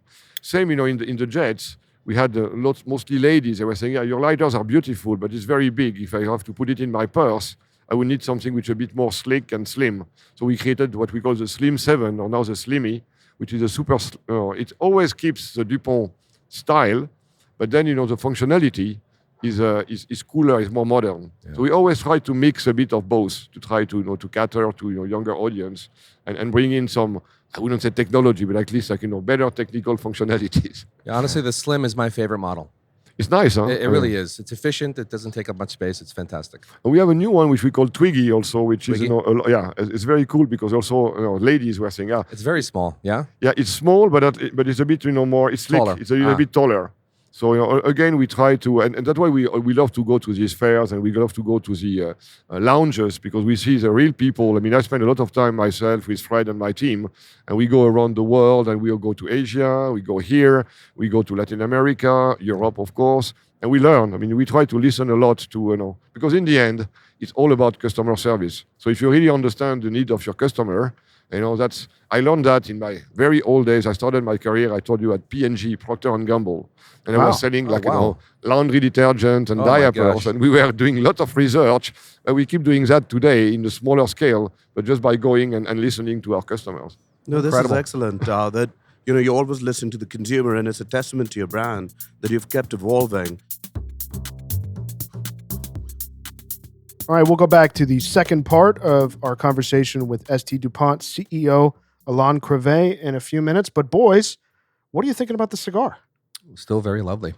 I think it's really, really picking up nicely over here. It's beautiful. Yeah. I'm very happy with it. Oh, yeah. I think the flavor is still great. The funny thing for me, the construction on this cigar, I don't think I've ever hit a cigar so hard trying to ash, and the ash will not fall off this cigar. I was doing the same thing. I have about an inch of ash. I was tapping it over the ashtray. I can't get the ash to fall off. I think very good. The stars have aligned tonight for us. They have. Can we buy the rest of the 50 cab? Rooster, I'm curious what your thoughts are. So I was getting a note kind of in the middle. That I'm not getting that anymore. It was just for a note. What does that mean? A note in the middle. It was like a harshness that I was getting. Was it a D flat or G minor? It was a harsh note. A sad note. Maybe melancholy. People mentioned ammonia. To me, it wasn't like ammonia. It was a little bit like a harsh note that I was getting, but I'm not really getting that anymore. I just think there's like some inconsistencies that like Are you purging at all, guys? 'Cause I've been does- trying. it Yeah, does I have a help. couple I have times. a few Yeah. times. I don't think I'm doing it as much as you are, but I have been doing it, and it's helping a little bit. But I think the cigars, for me, I'm I agree. smoking it Agreed. easy. I'm not pushing too hard. Agreed. I'm It's not fighting really, it. it's very elegant the way it's smoking right now. I'm Still getting creamy. less cocoa now, though. That has changed a Not little bit. me. I'm No? still, it's Yeah, I'm still still there for getting me. plenty. Yeah. Yeah, less vanilla, but the cocoa's there. I think with a big cigar like this, Mhm. there's just more. Nuance. No, there's more. Frankly, there's more opportunities for it to disappoint you as well. Like there's more variables that could Sure. go wrong. Makes Right? sense. Mhm. Is that maybe that's? It makes sense. I think you're 100% right. I mean, I mean, it's- think about all the Lucy's that we've had, Oh. all the different large ring gauge, large format cigars that, there are times when they really can disappoint you, especially in the Cuban line. Yeah. So I think, when you get a good Robusto, if you only have 50 minutes or an hour for it to really screw you up, it's not as much time when it's double that. There's a lot of tobacco in this thing. Yeah, I mean, you think about just the leaves to make a cigar this size, right? Like this is some of the hardest stuff to pull off. This is long filler tobacco. That leaf has to be long enough for the entire cigar. There's so few of those in comparison to, leaves to make a much more reasonable size cigar like a Robusto. So I have to imagine that, they can't be as picky as they would probably like to with a cigar of this size because there's only so much they have to work with. Unless they put Particularly- in some wrapper leaf in there. Well, what I'm saying, yeah. Well, no, what I was the wrapper leaf is the real thing that's The hardest. and it's the hardest to source, right? So it's really hard to find the wrapper leaf for cigars this big. You know what it is? It's like if the cigar was half the size, and you'd walk out of it. It's a commitment. Like you got to like this for a long time. Maybe that plays into the perception of it. You got to like it for a while. If you cut it in half, not that that's a good thing to do, and I'm not recommending that. Of course. But it would be like a much maybe different experience potentially. Yeah. You got to like it for a while. If it maybe continues, that's part of it. If you it know? continues like this, it's a memorable experience for me. If this were half the size, it wouldn't be memorable because it'd be very short, and it's such a. I'm not going to say it's mild, but mild, medium, and it dissipates quickly your memory. I mean, for it's something like this. it's a special cigar for a special occasion. Maybe it's not an everyday cigar. You're not smoking a double Corona every day. Well, yeah, So- but this is so inconsistent. I probably wouldn't have this on a special occasion for me, like a Thanksgiving or Christmas or New Year's. I probably wouldn't do that because I don't know what I'm getting. Yeah, the question marks above the cigar certainly lead me to stay away from them, which I have, like I said, prior Exactly. to this podcast for Exactly. years. I haven't Yeah. smoked a Hoyo Double Corona. So it's just, I agree. I don't think that, on a birthday or a holiday or Christmas or something, I'm going to be No, reaching for this cigar. but if it can guarantee this tonight, I'm in. Yeah, I wish it could. Yeah, at the price point, I mean, there's a lot of cigars out there that are like in a Robusto size even that just deliver such a satisfying experience that at the end, maybe that leaves you wanting more. And then this is a movie that's just maybe too long. You know what I mean? With no intermission and you're just kind of like going along. But at the same time, this is that notwithstanding, this is really, really good. It's better than any of the other ones that I've had prior. Yeah. I'll say that. Yeah. Yeah, it's a good thing. Well, you might not remember the first. The first was pretty good. Oh, we were gushing that night. That was, yeah. You almost took your clothes off and jumped in a pool. That was so good. Yeah. Well, I did after you left. Yeah, I'm sure you did. All right, boys, let's go to the second part of our conversation with SD Dupont CEO Alain Crevet, live from PCA, and we'll come back in about 15 minutes. A question for you is, in terms of the overall, like from our perspective, we think of SD Dupont as very synonymous with the cigar industry. From your perspective, obviously, you're overseeing a lot of different products. How much of the cigar industry is somewhat of a component of your overall business? It's a good question. Actually, I decided, because when I joined Dupont 17 years ago, some people were saying, smoking is going down around the world, and frankly, maybe, and it's not good, and maybe you guys should focus more on leather goods or on new categories or whatever. And I said, no. I mean, frankly, I think, first of all, there are still, whether we like it or not, 1 to 1.2 billion smokers on the face of Earth, Yeah. So it's still quite sizable. I mean, we just to give you an idea, we manufacture about 40,000 lighters, traditional line 2, Le Grand, etc., and maybe 100,000 jets, okay, Wow. per year. And we are, it's nothing. I mean, frankly, compared to 1.2 billion. But then, specifically to your question, I started to realize that, in fact, people that love cigars, they are people that are connoisseurs. They like good things in life, good spirits, etc. And when they lit up their cigar with friends or whatever, having a big lighter is a bit of a shame, frankly. So if you have a really I am cool so object, happy that he's saying this, honestly, because we have this conversation at our private club over and over. And for me, and I think everyone here, it elevates this smoking experience when you have the proper tools. Invest the money, it'll last you a lifetime. Honestly. Yeah, exactly. And and that's what I love about those products, because it can go almost from generation to generation. I mean, it's built to last, and it can be just like a good watch or whatever. It can last. I still have my father's lighter. It's 70 years old. Yeah, see, that's and very it's perfect nostalgic. shape That's and impressive. combination. Yeah. So specifically, I mean, today, out of our total revenue, which is about 60 million, euro or USD, so small, and we like it small. Sure, Small is beautiful for us. Over half of the business, close to 60% actually, is still lighter and smoking accessories. So it's doing very well, and everything is growing, but particularly lighter smoking accessories. And in there, over half of that is just linked with a cigar. So that's very sizable. No, and that's that's excellent, developing. Wow. So you mentioned women smokers, and I think it was kind of enlightening for me at PCA how many women we see walking around with cigars and enjoying the show and talking to retailers, and a lot of women owned retail stores that are here, purchasing at PCA. So how do women smokers factor into the vision of the future with ST Dupont? Yeah, here we also try to to invite some ladies, and actually the Twiggy yes. and some of the Slim came directly from ideas of ladies. They were saying, "Hey, you guys, your products are cool, but sometimes it's really bulky." And at the same time, I was always, because I remember you talked about Rolex, and Rolex, they are quite clever, because in fact a Rolex is a Rolex. They just make a smaller version for ladies, but they don't compromise on the style of the watch. So we said, hey, let's not compromise on the the style and the look of a Dupont, but then we can make it slimmer, smaller. Of course, they like sometimes we did no, I wouldn't say a mistake, but we tried to we did a small collection which were more with fun colors like pink or whatever. And it was saying, yeah, it's fun. I mean, we bought a few pink lighters, the ladies, but they were saying, but we're not Barbie, okay? I mean, frankly, if you guys have more like nice gold or with diamonds, yeah, now we are talking. It's quite the gift, honestly. They like the bling. They do. So that's why we've been kind of re-engineering a bit, some of our things and come with more like, gold finish or something which are sophisticated or very nice lacquer color. And for example, I mean, I always carry with me, but this one is quite a hit with ladies, We have this, we call it under lacquer guilloché. So it means that, you have this very nice metal work and then you fill with a colored lacquer.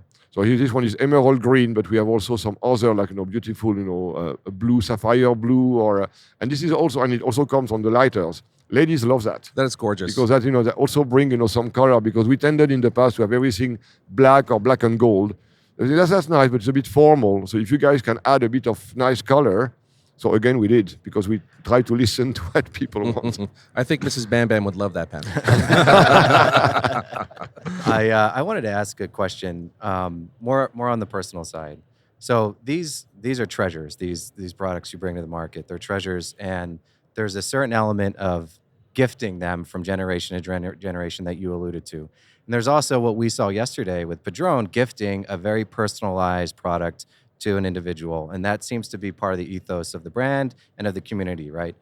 What were some of your most memorable gifts given to some figures in the business or otherwise in the public arena as part of your relationship with ST Dupont and the brand itself? You mean gifting? Yeah, Gift to a public figure. Yeah, gifting to public figures, or as I've heard, gifting the ST Dupont lighter to Queen Elizabeth or Barack Obama or similar scenarios. Yeah, I mean, we have quite a lot of that. I mean, you're right. I mean, in fact, first of all, Dupont is indeed a gift brand. I mean, there's a lot of the things we can see in the stores. I mean, people come and we have actually quite a few, even though our end customers are, I would say, probably 75% male. But in fact, the people that walk in our stores are 50-50, men and women. And a lot of ladies are actually looking because they say, hey, it's so hard to find a good gift for our, husband, boyfriend, father, etc. So, in Dupont, at least we can find, a choice of good gifts. So that's why, we are also trying of promoting this gifting thing. And, talking about the history, I mean, we had a lot of, famous clients. For example, Jackie Kennedy, had a beautiful Dupont lighter. And she talked to the Dupont family saying, like, we would like to have also a matching pen. And the first Dupont pen was developed as follow-up of the request of Jackie Kennedy. We had this beautiful, lacquer pen, which was she wanted to gift it actually to her husband. So a lot of that, and you were talking about Queen of England, was the same. In fact, we are suppliers of the French Republic, of the French presidency. So when they make official gifts, and it was, in 1950 or whatever, for the wedding of Queen Elizabeth, the official gift of the French Republic was a special Dupont case with various, instruments. I mean, there was some lighters, some pens, etc., gifted to the Queen on behalf of the French president. So that's very, it's a classical thing which we do a lot, and we are quite proud and happy to be, of course, one of the brands. In fact, there's also Hermes for the leather, and then us for all of the metal, accessories. So yeah, gifting is very important to us. Wow. I have a question from the point of view of marketing. It's an absolute treat to have an opportunity to actually see you and sit here with you. How many trade shows like this are you doing on an annual basis? I'm trying to limit. I mean, my team do a lot. I mean, we probably go to over 12 trade shows, in a year. Is that right? Okay. But me, I go typically, I come to PCA, I go to Intertabac in Germany. Okay. And then I go, often now to the Cuban, I mean, like, Feria del Habano. For a week, we had a Dupont booth. So I'm doing that. But then I'm also, I'm spending probably almost half of my time traveling. We go often to Asia. And we have pretty big markets also. I mean, like, that's a good thing, actually, that cigar smoking is really gaining even more traction. I mean, I was in Japan not long ago, and there was a nice lounge at the hotel, Grand Hyatt. There is a Maduro lounge. It was full every night of young people. I mean, like, and both ladies and gentlemen. Sure. And I heard that in China, I'm going to go probably, I didn't go since COVID, but we have also developing business there. And there are more and more lounges in Shanghai and in Beijing with also very young crowd going there. So that's also, I mean, trade shows, I would say myself, I do like 4 or 5, but then I spend probably every month I'm Interesting. visiting one market. On a second part to that, you mentioned China. What is your fastest emerging market right now? I think it would be China. Yeah, I would think so. Definitely, yeah. But I mean, it's not, yet, for the time being, our biggest markets are still, France, number 1, Japan, and Korea, interestingly. Really? Yeah. South Korea is very big. Not so much in cigars. It's still a market which is underdeveloped, but we sell a lot of, regular lighters and also pens. They are a big writing market and leather goods. Okay. But China is catching up, and catching up mostly on, cigar accessories. Absolutely. And what about the and US? US is number 5. Number 5. It's number 5. All right. Yeah. We'll help you with that. No, but US is growing very fast also. I mean, I Sure. think, I'm hoping US is number 1 luxury market in the world. So, and China is kind of competing. So I hope, in fact, we used to work with Davidoff in the past. But then, they were distributing Dupont. And then they decided for, their own reasons to focus more on cigars and not on accessories. So we found a new distributor, Coles of London, like 3-4 years ago. They do a very good job, but we restarted from scratch, basically. But we are quite pleased with the progress we are making, and I'm hoping that one day US should be at the same level. I mean, I should sell more here than in France, frankly. Correct. So we know that you love cigars, and we read that you also love cognac. And I guess that love started with your grandfather many years ago. Correct. So what did your grandfather share with you over a cigar, or teach you through cigars, or your time with cigars and him, that you can share with us? What kind of memories do you have of that? Yeah, I mean, it was really like, this very nice family memories. Like, on Sunday, you get together as family. And in those days, I mean, I don't know if it changed, but I mean, hey, we are a whole team of gentlemen here. And it was also the tradition, like, my granddad and my dad and my uncle and me, we would get, the guys would go in the special smoking room with very nice, armchairs, and then we would pick up, really nice, cognac or rum or whatever, spirit. I mean, in the day, we would have, first of all, good wine. I mean, I was born in Paris, but my family was from the center of France, Burgundy area. So I was raised in, Burgundy is the wine, Bordeaux is a piece of shit. I was saying, Bordeaux is all about marketing, but the real wine is Burgundy. Oh, boy. So I was not allowed to drink any Bordeaux. Oh, my goodness. I like both now today, but I mean, frankly, Sure. so it was funny. That's amazing. And then we would just, go and talk whatever, politics, or while the ladies would be doing something else, the guys would get together and talk, politics, sports, whatever. A proper lizard. So that was very good memories, and I keep doing that with some of my friends. And I have two boys and a daughter, and my daughter smokes a little bit, and my boy in the middle also enjoys a good cigar from time to time. So we keep with the family tradition and some good excellent. cigars and good spirits. Excellent. What is your cigar of choice? That's a tough one because to be frank, in the beginning, I was strong cigars were too hard for me. Mm-hmm. So when I discovered Davidoff, I like it because it's a very relatively mild, Creamy and easy elegant. to smoke. Exactly, elegant. But then I started to discover more, the Cubans, and frankly, I have to say, the good Cohiba or Oh, boy. yeah. Oh, yeah. Yeah. Yeah. But no, I really mix. I mean, depending on the occasion. And yesterday we were with Jorge Padron, Sure. the 60th anniversary cigar. Wow, I mean, it was a cool one. Sometimes, I'm a good friend also with Zaya from El Septimo, so he supplies us regularly. I like also, it's probably because I was very influenced, in my young days. There were some good westerns on TV. I'm 60 years old, so I'm a veteran.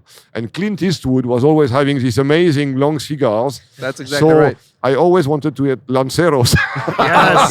We're big we are a fans. full-on Lancero podcast. Yeah, we are. We love Lanceros. So I love Lanceros. So every time I go to El Laguito, they give me a short supply of Lanceros. I take some Lanceros from Carlito. I take some Lanceros from Zaya. Fantastic. So, You should try the Millennium Lancero from Davidoff. Give it a try. yeah, okay, It's I will. very I nice. did not, but Oh, yeah. I'm sure. Yeah, since I love David worth a try. cigars. So, Yeah. Voilà. I got to tell you, this was great. A real treat having you on today. No, a real treat to be with you guys. Yeah. Frankly, so thank you very much. Good question, cool. I mean, hey, you guys, we love the same thing, so we could only That's go. right. Yeah, absolutely. Absolutely. So, yes, thank you so much for the hospitality and your time today. It was really great. And we'll see you next time. Thank you Thank so you. much. Great Thank you. being with you, and see you next time. So many thanks again to ST Dupont CEO Alain Crevet for sitting down with us. That was a great conversation, boys. Thank you, Alain. Fantastic interview. Comprehensive, went through as more than we thought we could Oh, yeah. in a half hour. He gave us more time than certainly I thought he would, and he was very, very generous with information and his time. So, and we have some exciting stuff coming up. So I'm looking forward to A Lizard ST DuPont collab. Don't forget. Oh, Hey. yeah. That's right. It was floated, and the idea was well received. and we Correct. didn't float it, by the way. No, that's right. He did. Alain floated no, it. no, right. I Oh, you floated it. Yeah. But he was all over it. He loved it. He loved it. So would that be a triple flame fighter? It'll be green. So, boys, what are you thinking about the cigar? It's still very good. Yeah, I think it's really good. Yeah, no disappointing edges on this thing at all. I like that the last third has actually picked up a little bit because A touch. I was very much in Gizmo's camp in that I've loved the flavors I'm getting all throughout, Mhm. but it's been milder than I would like. And the last third is finally building to something that is more in my wheelhouse. That cocoa is still there, Senator. Yeah. You're gonna give it a 10? No. Wow. He did already. A couple. Yeah, but that's what maybe that's the journey. I think. Hold on. Who gave the Oliva V a 10? Oh, guilty. That's exactly right. So pipe down, Rooster. Senator, he may give that He might cognac a give 10. Yeah. Yeah. Well, he will. Oh, yeah, he will. He likes to hand out 10s Oh, lately. yeah. I have the toughest grade. Am Like I wrong, Tic Tacs. Gizmo? Am I not the toughest grader here? You're one of the toughest. Should we tell Rooster that he's actually smoking an Oliva V Churchill, and we rebanded it? So, boys, we have some interesting news out of Europe. I just wanted to touch on this really quickly because I thought it was fascinating. Obviously, Habanos in the United States has been fighting for, 10, 15, 20 years over the use of the Habanos catalog names in the non-Cuban brands, Hoyo de Monterrey certainly being one of them. And they've been fighting back and forth for many, many years. In Germany, however, a court ruled that non-Habanos or New World cigar makers will no longer be able to use the words Cuban and the word Habano, including seed, anything like that, relating to their cigars Interesting. in their marketing or advertising or product listing of the cigars that they're going to be releasing in Germany. You can't just change your marketing for one segment of Europe, right? I mean, you'd have to do it Worldwide. you'd have to do it for at least all of Europe, I Yeah. would think. Who made the argument in the lawsuit? And Habanos sued. Habanos Sued who? sued in German court, I think General Cigars and some of the others. And the Federal Court of Justice confirmed in a final judgment that appellations such as Cuba and Habana are inadmissible for cigars of other origins. And if you can win a lawsuit like that in Germany, you'll definitely win in the United States. That's true.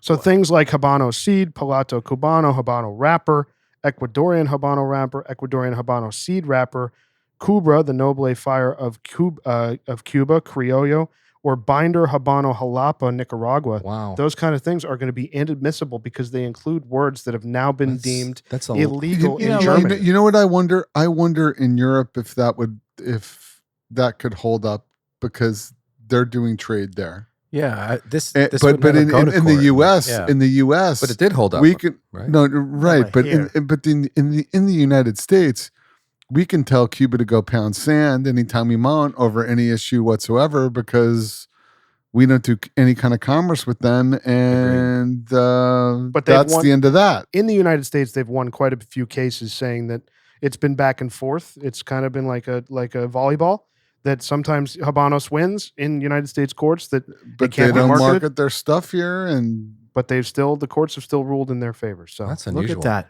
It's not nice when intellectual property is stolen. Who owns a lot of Habanos SA at this point? Oh, yeah. Oh, interesting. Yeah. yeah, good point there, Senator. that's correct. We know who they are. Yeah. So, boys, let's talk about some listener emails that came in. We've had a number of them over the last few weeks. I'll touch on a few. I don't even know where to start. All right, let's start with this one. This is from Lizard Seagull, great listener. Always writes us, tells us every episode what he thinks of the episode and any questions and whatnot. He said, Giz and the Lizards, another great episode. I love the banter. He's talking about episode 129, the Cohiba Siglo 5 episode 2 weeks ago. A few comments towards the beginning of the podcast. Some of the guys' voices were hard to hear. It could be my old ears, but it seems like the mic level needs to be different for different lizards, as some have a softer voice, or is something else going on? I can always hear you, Giz, no problem, as well as Grinder, Senator, and Bam Bam.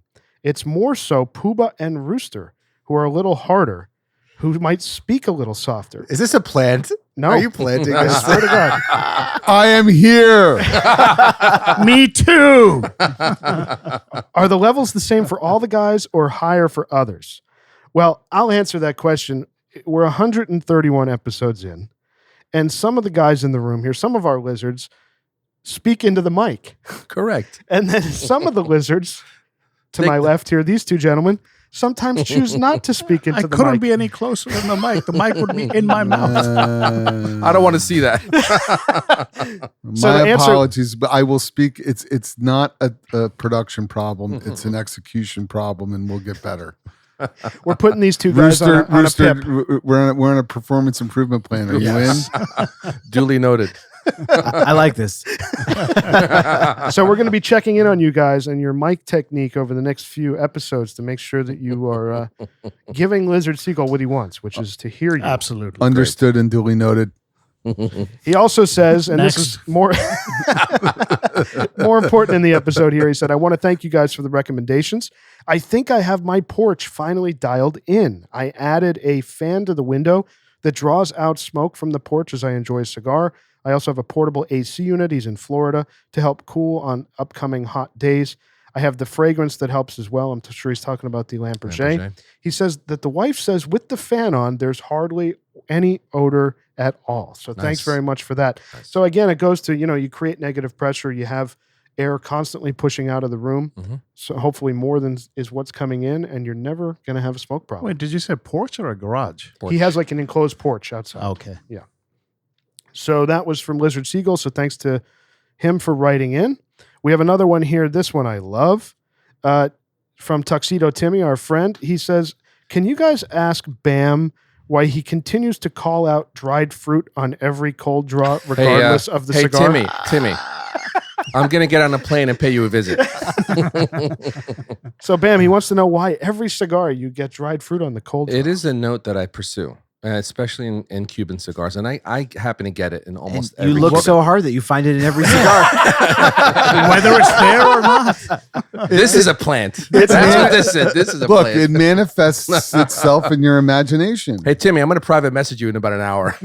Yeah, I do love the dry fruit note. That's something that's Well, it used to be comes to me. citrus. I think he got scared off because we'd call him out Yeah. on citrus. So So now we got to hammer this dried fruit home, and we're going to beat this out of the next. Accountability, You hashtag guys, accountability you hour. get the same notes in some of those cigars. Hashtag You know. accountability hour. Citrus, dry Fuck fruit. accountability hour. I'm done with that. You'll never be done, ever. So this is another one. This is from Senator's friend Lizard Anthony, if you remember that one last week about the retrohale. This is Oh yeah, we remember that. How can we forget? this is a good one. Actually, this is a helpful one. We were talking about the Monte Cristo Slam. We were curious. I was talking about the new release from Habanos, why they named the Monte Cristo Slam. It was a weird name. Mm.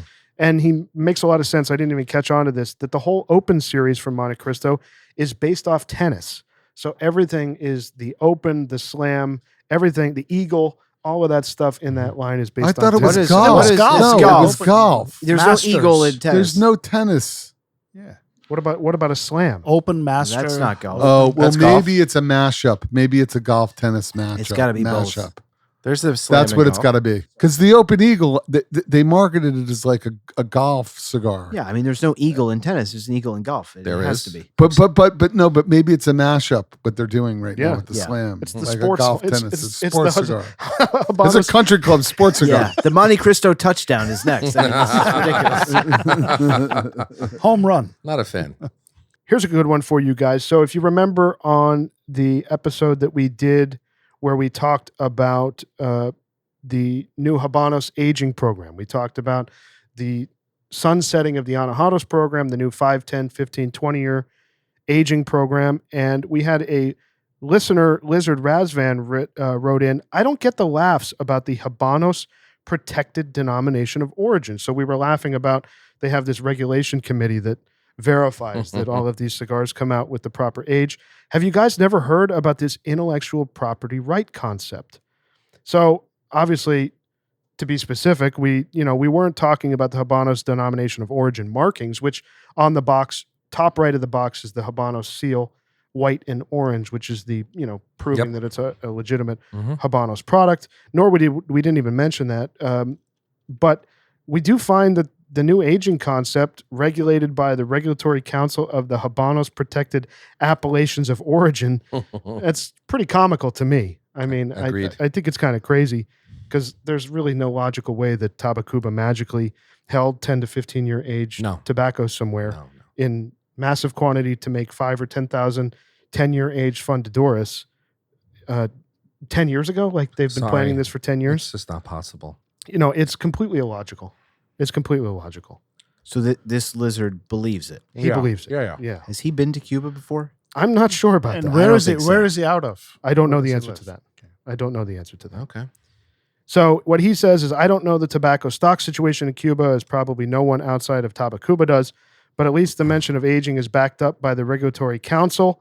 When I buy a Macallan 12, the fact that the whiskey has been matured for at least 12 years in an oak cask Well, it's a good thing Macallan is not a Cuban product. Correct. does not guarantee me Macallan, but the Scotch Whisky Association does. The same goes for vintage champagne.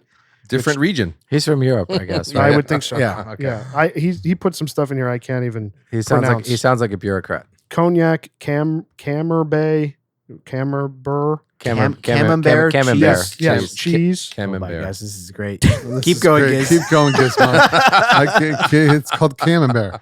So what he's saying here is that this protected designation of origin guarantees the origin of the product, the ingredients, a production method, and a method of maturing and aging the product. In the world of cigars, only Habanos has a protected designation of origin. For the rest of the cigar producing countries, you have to take the manufacturer's word for it when they tell you that the cigar has been aged for X number of years or that it contains X, Y, and Z tobaccos. So he's kind of flipping the script and saying that the Habanos, because they have a regulatory council, saying that all this is legit. That's right.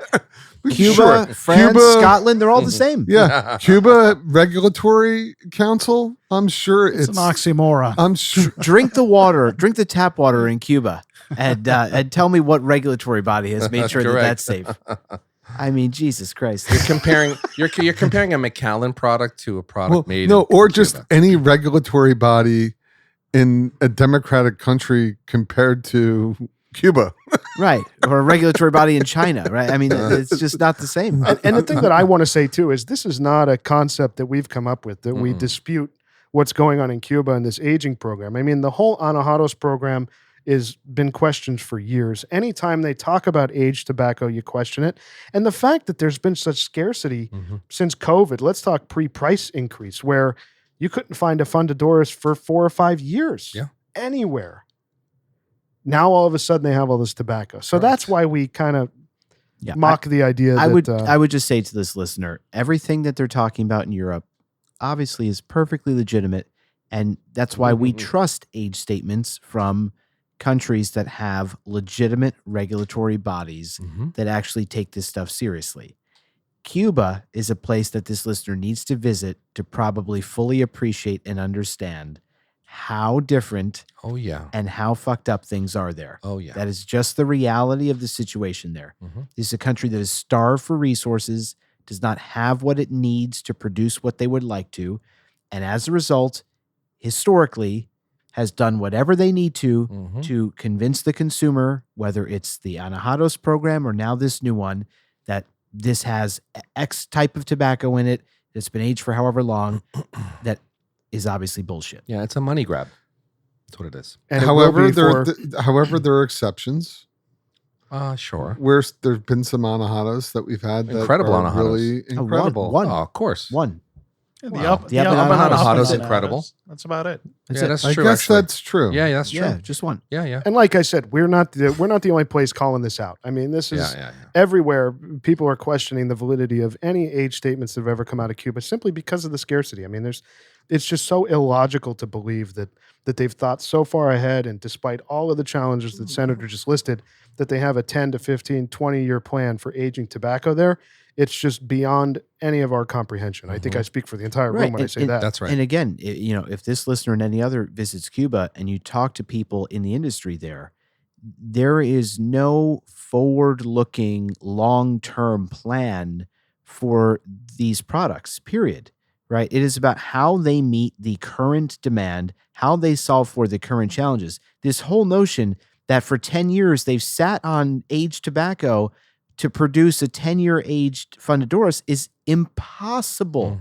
There's no one at any cigar factory in Havana that will tell you that is happening. No 'cause one's it's not. sitting on 10-year aged tobacco. They're not. I mean, as In it La is, Corona. they They can't can't- even meet the demand. The current demand. Exactly. Right. They're Yeah. pumping out everything. That's why Yeah. there's a difference in how Cuban cigars are released and how New World cigars are released. If you look at most New World brands, that tobacco is aged for years' time. They can do that. In Cuba, they can't. It would be ideal for every single box that we get to have a minimum of, X year or years of age. They don't have that luxury. We're talking 90 days. Yeah. As quick as they can You make know? and roll that cigar, Yeah, they're and it- putting it in a box and selling And it. if you remember the tours that we've done through La Corona, we've go down into the bale room. Those rooms are not full of tobacco. What comes in, they roll immediately. I think it's day to day. Oh, yeah. What comes in that day? You've is seen what it gets- yourself. what gets Those rolled rooms that are not day. full. What's the criteria for the reservas in terms of age? I believe it's 5 years? 8 or 10 years. The Oh, Grand really? Reserve is 8 or 10 years. I guess Reserve the is point I'm 5, trying 5 to or 8. make, right? Reserve is So I 5, guess what the point I'm trying to make is, with the reservas in the expectation at the end user level. Like if you're buying a box of reservas, that client is expecting legitimate product. Of course. a legitimate product, and their palate will call that out immediately. Yeah, and there's also a reason that they produce Grand Reservas in such small quantities. That's what they don't have that much aged tobacco. Totally. I mean, they're doing it, but it's in these small quantities. The problem is now this new program is, Grand Reserve, I think was 8 or 10 years. This new program goes all the way up to 20 years. That's insane. So you're going to see releases over the next 2 to 3 years that have apparent 20-year aged tobacco in Well, them. will they come out as Grand Reservas or something different? They're going to come out in this new program. Yeah. So anyway, thanks, Lizard Razvan, for writing to us. I hope we answered your question as to why we laughed at it, because it's just so illogical and comical that this could ever be even reasonably plausible in Cuba. Yep. At least for the next 18 years, I would say. That email makes me want to sip on my cognac. All right, boys, we got one more listener email from Lizard John. He says, "Hello, Giz and the guys. Just a quick note from Idaho. I just finished smoking my first Partagas E2 while listening to your review of it from episode 82. While I'm an avid listener, I have had yet to smoke along with a reviewed cigar, and I gotta say it was so much fun. I loved hearing each lizard's opinions and tasting notes along the way, and I felt like I was right there with you all." Which I love to hear. That E2 is quite a cigar. You chose an excellent cigar to do that with. Absolutely. Thanks again for all your hard work on putting together by far the best cigar podcast out there. Cheers and best wishes to you all. Awesome. That's a great email. That's awesome. So thanks to the listeners for writing in. We certainly get more emails than we could ever read on air, but please keep sending. And obviously, we're looking for voice memos. I loved playing that voice memo a few weeks ago from Blizzard Sean. Timmy, do not send a voice memo. Timmy, send a voicemail. No. Timmy, please send a voicemail. So now this is going to be a thing. You know what's going to happen. This is going to be a thing now. We encourage you to send a voice memo. Every week. Every week. Yes. Every week. That way, Bam Bam can't misconstrue what you're saying. Just really let him know exactly what. I think clarity, will you? I think tone is important. I agree. So it'd be nice to hear it straight from that him. way. So Bam takes it seriously. I mean, he's just dismissing these emails. he thinks I write them. It's a plan. There was a plan. All right, boys, we're coming to the end of our evening here on the Hoyo de Monterrey Double Coronas and the Martell Blue Swift VSOP Cognac. Any final thoughts before we get into the rating? I got to say, both of them have been really, really great here in the last it's third. a very tasty pairing tonight. Yeah, I'm very, very happy with it. The end got a little harsh. On the cigar? I don't know. Puba, what do you think about the end? You put yours down. It was I put it down though, but I smoked it all. And no complaint, right? A little bit. No major complaints. Right. Was it some sort of superlative expression of Hoyo? Probably no. Mm-hmm. Okay. Yep, I see another one just went in the ashtray. I'm done. I'm down to the end. We're an inch away. We're about done. We'll get to the ratings. I mean, it was okay. Yep. I mean, I enjoyed it. I'd smoke it again, certainly. But I think some of the other double Coronas have fared better. Yeah, well, we'll see how the ratings go. I agree with Rooster. Yeah, sure. The last quarter for me did get a little bit harsh. Got to purge. And to be expected. It's not, right? It's not unexpected, But overall, it was good. This was better than we True. expected. That's right. Yeah. All right, boys, let's do the formal liquor rating on the Martell Blue Swift VSOP Cognac. Bam Bam, you're up.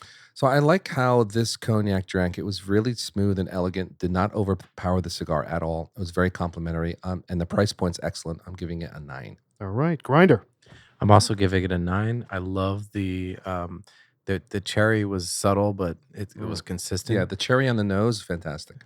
And I just love the bourbon taste. We drank a bourbon recently, and it kind of floored me because I enjoyed it for once. And this was like a nice expression of the bourbon where it wasn't as full blast, but it was soft and subtle. And the cognac was kind of dry, and the finish was short. and it was very drinkable. I think everyone here. Can I have a sip of your? I ran out. Yeah. Go ahead. Thank you. Nice save. Okay, for the record, Can we keep that? No AA meeting. No, I'm good. no. For the record, this is for the lizard ledger. Okay, Bam stole Grinder's drink and broke the glass. I requested a sip. No, the glass isn't broken. Oh, the glass isn't broken? I dropped my holder. Thank you. Senator. I'm also at a 9. I think I think the thing that surprised me most, if you think of any spirit, whether we're talking scotch, cognac, rum, there's kind of the standard expression, right? If we're talking scotch, 12, 14 or 15, 18, and beyond that. In cognac, the VS, the VSOP, the XO.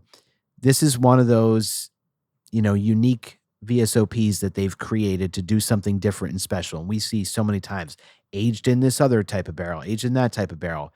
And for me, usually the best expressions within any kind of brand are like the standard production, like VSOP of something, or the 12-year or the 15-year. This is one of the best done. Like this whole, we're going to be the first cognac ever in a bourbon barrel. Like, honestly, I was a little worried about like the marketing strategy there. I thought this was just going to be similar to the VSOP, maybe mildly different. And, they can market the hell out of this and sell a bunch of bottles. It's very different from the standard VSOP and in a great way. So I think they've hit a home run with this. I hope this stays around forever. I think there's tons of merit to what they've done. Yeah. It's incredibly smooth. It will make the For rotation. a VSOP cognac to drink, I mean, this is as smooth as many XOs that we've reviewed. True. Which are at 3 times the price point at least of that bottle, if not 4. So incredibly smooth. I think the flavor profile pairs really well with Cuban cigars and wood New World cigars, although I wouldn't have this with like a really overpowering, like a really full New World cigar, because this is so smooth and kind of easygoing. I think this would get lost with a cigar like that. And I think there's a decent level of complexity. The only reason I didn't give this a 10, I would want more from the flavor profile of this, even more complexity to get a 10. But I would definitely buy this bottle and drink it again. Cognac. So I got to say, for everything you just said is the reason why I'm rating this a 10. I think this Ooh. is right up there for me with Look at Cavassier as Nice. one of the best, pick it off the shelf VSOP, nothing crazy, good price. I thought the added complexity with the bourbon was fantastic, the bourbon finish on it. I liked that it wasn't overpowering. It was wonderful to drink neat. Complimentary. The price is great. Like everything about it really works. I certainly thought it was better than the other Martell we did. I'd like to do more from Martell because of this. This is a wonderful sipping cognac for me, probably most cigars, except for a really high power Nicaraguan. Yeah. Probably I would stray away, like you said, Senator. Great for the Cuban. Great catalog. for Cubans. Yeah, And I yeah, think that yeah. that's a real merit for this at $55 or however much, you got it for. So I'm very happy and I'm very proud to say I'm this is a 10 for me all day. Puba. It's a 9 for me. I really enjoyed how creative Martell got with this in terms of it's the dry finish for me was nice, but it's not super dry. It's balanced. It was balanced kind of between sweet and dry, and that's good for a cigar. Where sometimes like an after dinner drink, I like a cognac and I'd prefer something like Remy, where it's maybe sweeter and I'm having a dessert and it complements that. Not necessarily pairing it with cigar, but pairing it with something With a dessert, yeah. with the dessert or something like that, or just that's the dessert. This to me is drinkable. You can drink multiple and smoke a cigar with it because this dry finish, this kind of bourbon-esque flavor notes in the background to me were compelling. I give it a 9. All right, boys, that puts the formal liquor rating on the Martell Blue Swift VSOP cognac at a 9.2. Fantastic. That's a great score. Yeah. I want us to do something at one point. I want us to average the scores for different categories of spirits we've done. for rums, for cognacs, for scotches, for bourbons. And I bet cognacs rank up there high. That's where I'm going with this. Get on that, Giz. Get I on knew it. That's where you were Sounds going. like more work for me. No, I just say Sounded that. like a lot of work. I just say that. You look, need an intern. we've talked about this. It almost feels like sometimes we're kind of running out of spirits. It's like hard to find stuff that we haven't done, and so a lot of the time we're really kind of taking a shot in the dark. And I'm just shocked. I mean, this is on a this is the kind of bottle that's on a whim. This is not extremely well known. If you said to most people, "Have you had Martell Blue Swift?" they'd have no clue what you're talking That's about. true.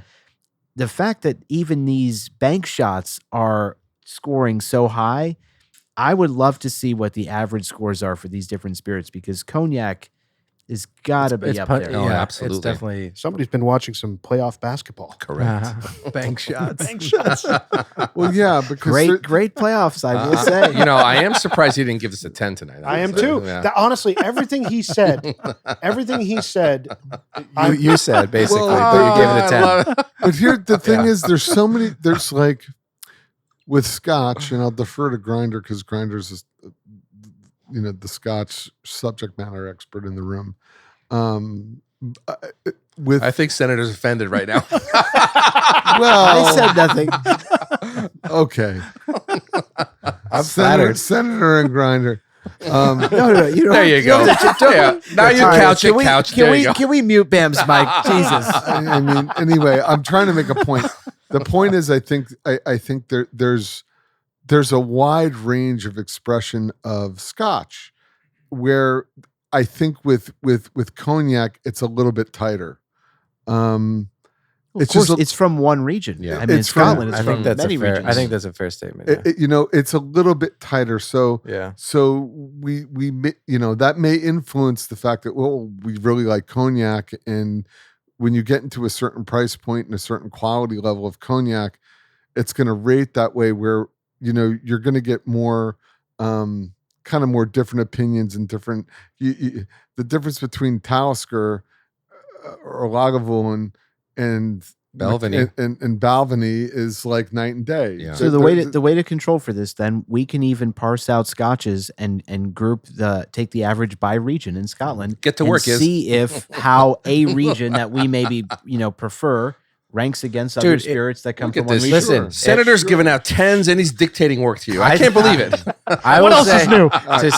to support Senator's agenda here. If you gave us the spreadsheet of the which we have readily available, I believe, LoungeLizardsPod.com. which is there, we can probably figure this out pretty quickly. Cut it. It's like a So simple- start cutting the Okay, data. Grinder, Start get it cut- done by Get tomorrow. it done. Grinder's a spreadsheet expert. Exactly. All right, Cut the data. Let's get to the cigar rating so Bam can give it a 10. The easiest grader in the room. Let's go, Bam. That's not going to happen. Not happening tonight. Not happening. And he tonight. loved the citrus and dried fruit. Dried fruit. So much dried fruit on that cigar. I should have But given the cognac. No, a 10. listen. The point is well taken. I think about our end of year episode that we do every year, and we talk about the variety of ratings and how things rated throughout the year. And we do those composites, New World, Cuban, etc. I think that might be an interesting thing to add Yeah, to it is a this great year. idea. I think It's it's a great fun. idea. I think champagne would win. I think cognac would be a close second. sure. Really? Oh, definitely. Absolutely. Absolutely. Yeah. Okay. I think there's a lot of stinkers in the Scotch and bourbon Yes. thing that we've done because Yep. it's just such a wide market. Yeah. There's so many entrants in the market that with the cognac, the champagne we've done, it's a little bit of a tighter, I and think- wine too. Yeah, wine Yeah. is up Wine's there. I think done very tequila would come in pretty hot. Yeah, I think rum would. There were some stinkers with rum. I think there were. Yeah. Yeah. One or two. All right, boys, let's move to the formal lizard rating tonight on the Hoyo Double Coronas from Cuba. Rooster, you're up. I'm at an 8 for the cigar. It started off great. The first third was really good, and I think there was no draw issues, no construction issues. Though it burned, great combustion. I mean, there wasn't a lot of combustion, but it was decent. So I'm at an 8. But there's a lot of other double Coronas that we have done that I think we have all rated them much higher. Yeah. Like So, that punch double The Corona. Punch Double Corona was awesome. So I'm at a solid 8 on this. Okay, Puba. I'm at a solid 8 as well. Started off exactly how I expected it to, based on previous experience. It had dessert notes, the white chocolate, hints of vanilla, cocoa, all those things, and then it was very pleasant through this, the second third, but it just, and I did not get in the last third, I didn't get the youth, I didn't get the ammonia, I didn't really get as many rough edges as I've had previously.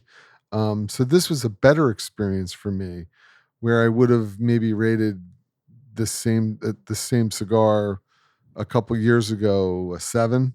I give it an 8 today. It was enjoyable. There was nothing I hated about it.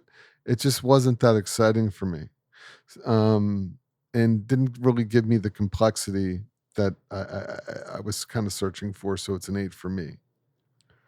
So I'm having a tough time with this, honestly, even Oh, up to this boy. exact moment. You're a troublemaker. The cigar, pretty much for everything that Puba just said, for me, it was okay. It wasn't great. It started okay, so I think I'm going to go with a very low 8. I'm going to go with an 8 on this. What's a low 8? Yeah, there's no such thing as highs and lows here. It's a Giz. soft 8. 7.9. I mean, do Is we that need what you're another saying? hour on this? I mean, It's a soft 8. I was debating between a 7 there's and no an 8. Yeah, I soft or don't think hard you can numbers say here that. either. No, you can't say There's that. a 7. There's medium an 8. plus. There's a not, What's yeah. going on over there? Plus.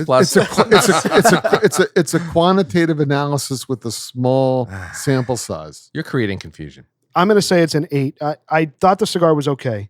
It started decently. It picked up throughout. The last quarter was really, really mediocre.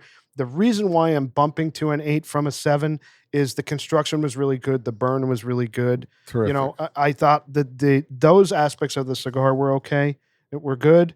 The flavor was not great for me. Wow. Start to finish, it was mediocre.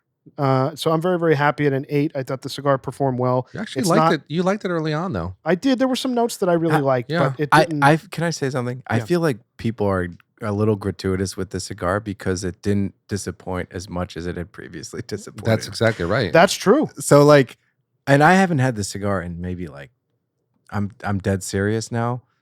Last time I had this was maybe when I was 18. Wow. Wow. So that's like 20 years. Wow. So you're at a 10. Yeah. So for me, it was. Senator didn't go yet. It was an okay evening with the cigar tonight, and it's an 8. Senator. Get it out, Bab. Get it out. Go ahead, Senator. No, get it out. He's at a 10. This is comical to me. You're the highest grader in the room. This is true. I'm very optimistic about cigars. This is correct. Correct. For me, it's an 8. I think the flavor profile I like. I mean, it's like dessert notes. Like there's like an Upman like quality about some of the notes that you get in this cigar. The problem for me is that the first 2/3, those notes are just too muted to like really keep my interest. And Puba says this all the time. Like whenever we're smoking a big cigar, it's a commitment, it's an investment, and that's exactly what it is. And so if the flavor is not going to be pronounced enough to really keep my attention, it's hard for me to want to smoke another one of these cigars. So I like what they tried to do with the blend. I think the notes are definitely appealing to people like us that love dessert-like flavor notes in a cigar. I just think the first 2/3 were too muted. The last third, it started to pick up in a good way, but then I got to the last quarter and it started to get harsh. It fell apart. And that's where I just didn't really enjoy it nearly as much. So, for me, the things why I'm very comfortable at an 8, the 7 didn't really cross my mind. The construction was very good. Burn was excellent. The ash, I was laughing how many times I literally was like hitting the cigar trying to Very ash well made it and cigar. couldn't do it. So Yeah. they did a nice job with that. The wrapper was gorgeous. Wrapper was beautiful. Yeah. My draw was a little more resistant than I would have liked, but outside of that, it just needs more. It has the ingredients. It's there. It just needs them to be more A pronounced. bit more flavor out of that would like easily bring it to a 9. Yep. Yeah. Grinder. So I started off pretty poorly with the cigar. As I mentioned, it was just a little harsh, tart. Sour. Sour was the word I used, and it just seemed a little off for me, like a little funky. And then there was this fleeting moment where it kind of turned after the end of the first third, and it got better. And I was kind of getting some of those cocoa notes that you guys mentioned, the white chocolate as well. But then it was like the biggest tease because it showed its vigor, and then it just kind of dissipated very quickly.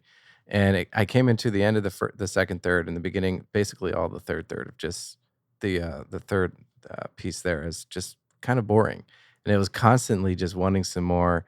I definitely think the draw has something to do with this because you and I are I'm looking at Puba right now. My draw was wide open, and we were definitely ahead of the pack. We were in the peloton, to use the analogy, and I think that affected things slightly. I didn't really enjoy it. I'll be honest. I will never want to smoke the cigar again. Wow. So I'm giving it a 6. Whoa. I'm not happy with that. I don't know. It's not totally unfair. The only thing that I would say is the construction and build of the cigar was exemplary. But I would echo that. But the experience was defunctory. I don't know. It just goes to show how inconsistent the cigar is, and I'll just go into my. I don't thing. want to be like So I was no, but the inconsistency is a real thing. I mean, of course, it's real. I think we were all surprised how well this cigar started. I'm at an 8. I was at an 8 from the beginning, 8 all the way down. The last third, like about an inch from the bottom. Can I change to a 7? If Bam's an 8, it's got to be a 7. I'm going to revise my score as well. No revisions. About an inch away from. It's the third 8 that Bam's given on the podcast. We need to tally. Can we cut those? I would data? like you to find out that. Can we cut those data? How many 8s has Bam ever given? We got to just. We've done 130 episodes. Are we going to go over 130 cigars right now? We can't know that, but we can know his average score, which is the highest of this group. Yes. Absolutely, that's true. Because there are no bad cigars. That's right. If you like the cigar, it's good for you. For the listener, Bam Bam on our lounge-wide chat the other day. Correct. Usually he's very critical of members who smoke New Worlds that he's never heard of. Well, wait a minute. Before. Unusual New Worlds with Coca-Cola images on their bands. And what is that? And he's not wrong there. I tend to agree. But then he went to the complete other end of the spectrum the other day. You know what? And said, there's no such thing as a bad cigar. And he was serious. Well, look, I like the interview that we had at PCA with Steve. And I learned a lot from him. And he's a value guy. And if you find value in a cigar and you happen to like this particular cigar, whatever the hell it is, it's a good value for you. So if you like it, it's good for you. It's very democratic. I like the That's approach. a pretty broad statement. Yeah, but that's also not understand. saying that there's no such thing as a bad cigar. This is true. Well, We've had a couple stinkers on the very, pod, I very wanna bad say. cigars. So why did you give the Hoyo Double Corona an 8 tonight? For me, it started off beautifully. It was an 8 from the beginning. I liked the subtle dessert notes. There was vanilla there that was very faint, but it was very nice. And the cocoa and the white chocolate was consistent for me all the way through. Dried fruit. No dried fruit. It smoked very nicely, and it was surprisingly good for how inconsistent this cigar has been for all of us in the room. So for tonight's experience and what we got tonight, it's an 8. All right, boys, that puts the formal lizard rating on the Hoyo de Monterrey Double Coronas at a 7.7. Man, that 6 killed us, man. Grinder. I think the cigar killed us, honestly, man. So right. let's go through some of our... I actually think that it's an not a accurate bad score. It's a pretty good score, yeah. 7 3/4, right? Yeah. So let's go through some of our other ratings that compared to the pairing that we had tonight. We'll start with VSOP. So the Martell we did tonight, the Blue Swift, got a 9.2. The other Martell we did, the VSOP on episode 85, got an 8.4. And I think because we discussed it, I'll pull them up. The Remy Martin VSOP we did on episode 40 got an 8.4. The Hein Rare Cognac VSOP on episode 67 got a flat 9. And then same H by Hein VSOP, the other VSOP from them got a 6.8 on episode 71. That was very weak. Yeah. The weakest that we've done was the Doucet VSOP on episode 75 at a 5.3. So that might challenge the composite rating that we were talking about for how Cognac has performed. Cognac. And then finally, the Courvoisier VSOP on episode 94 got a 10. Remy Martin 1738, which is technically a VSOP on episode 53, got a 9.3. And then the Hennessy VSOP got an 8.8. And what did the Martell, this one get? 8.4. No. No, this was a Oh, 9. tonight, 9.2. 9.2. I'm Yeah. sorry. Okay. So The the Martell Blue Swift got a 9.2 tonight.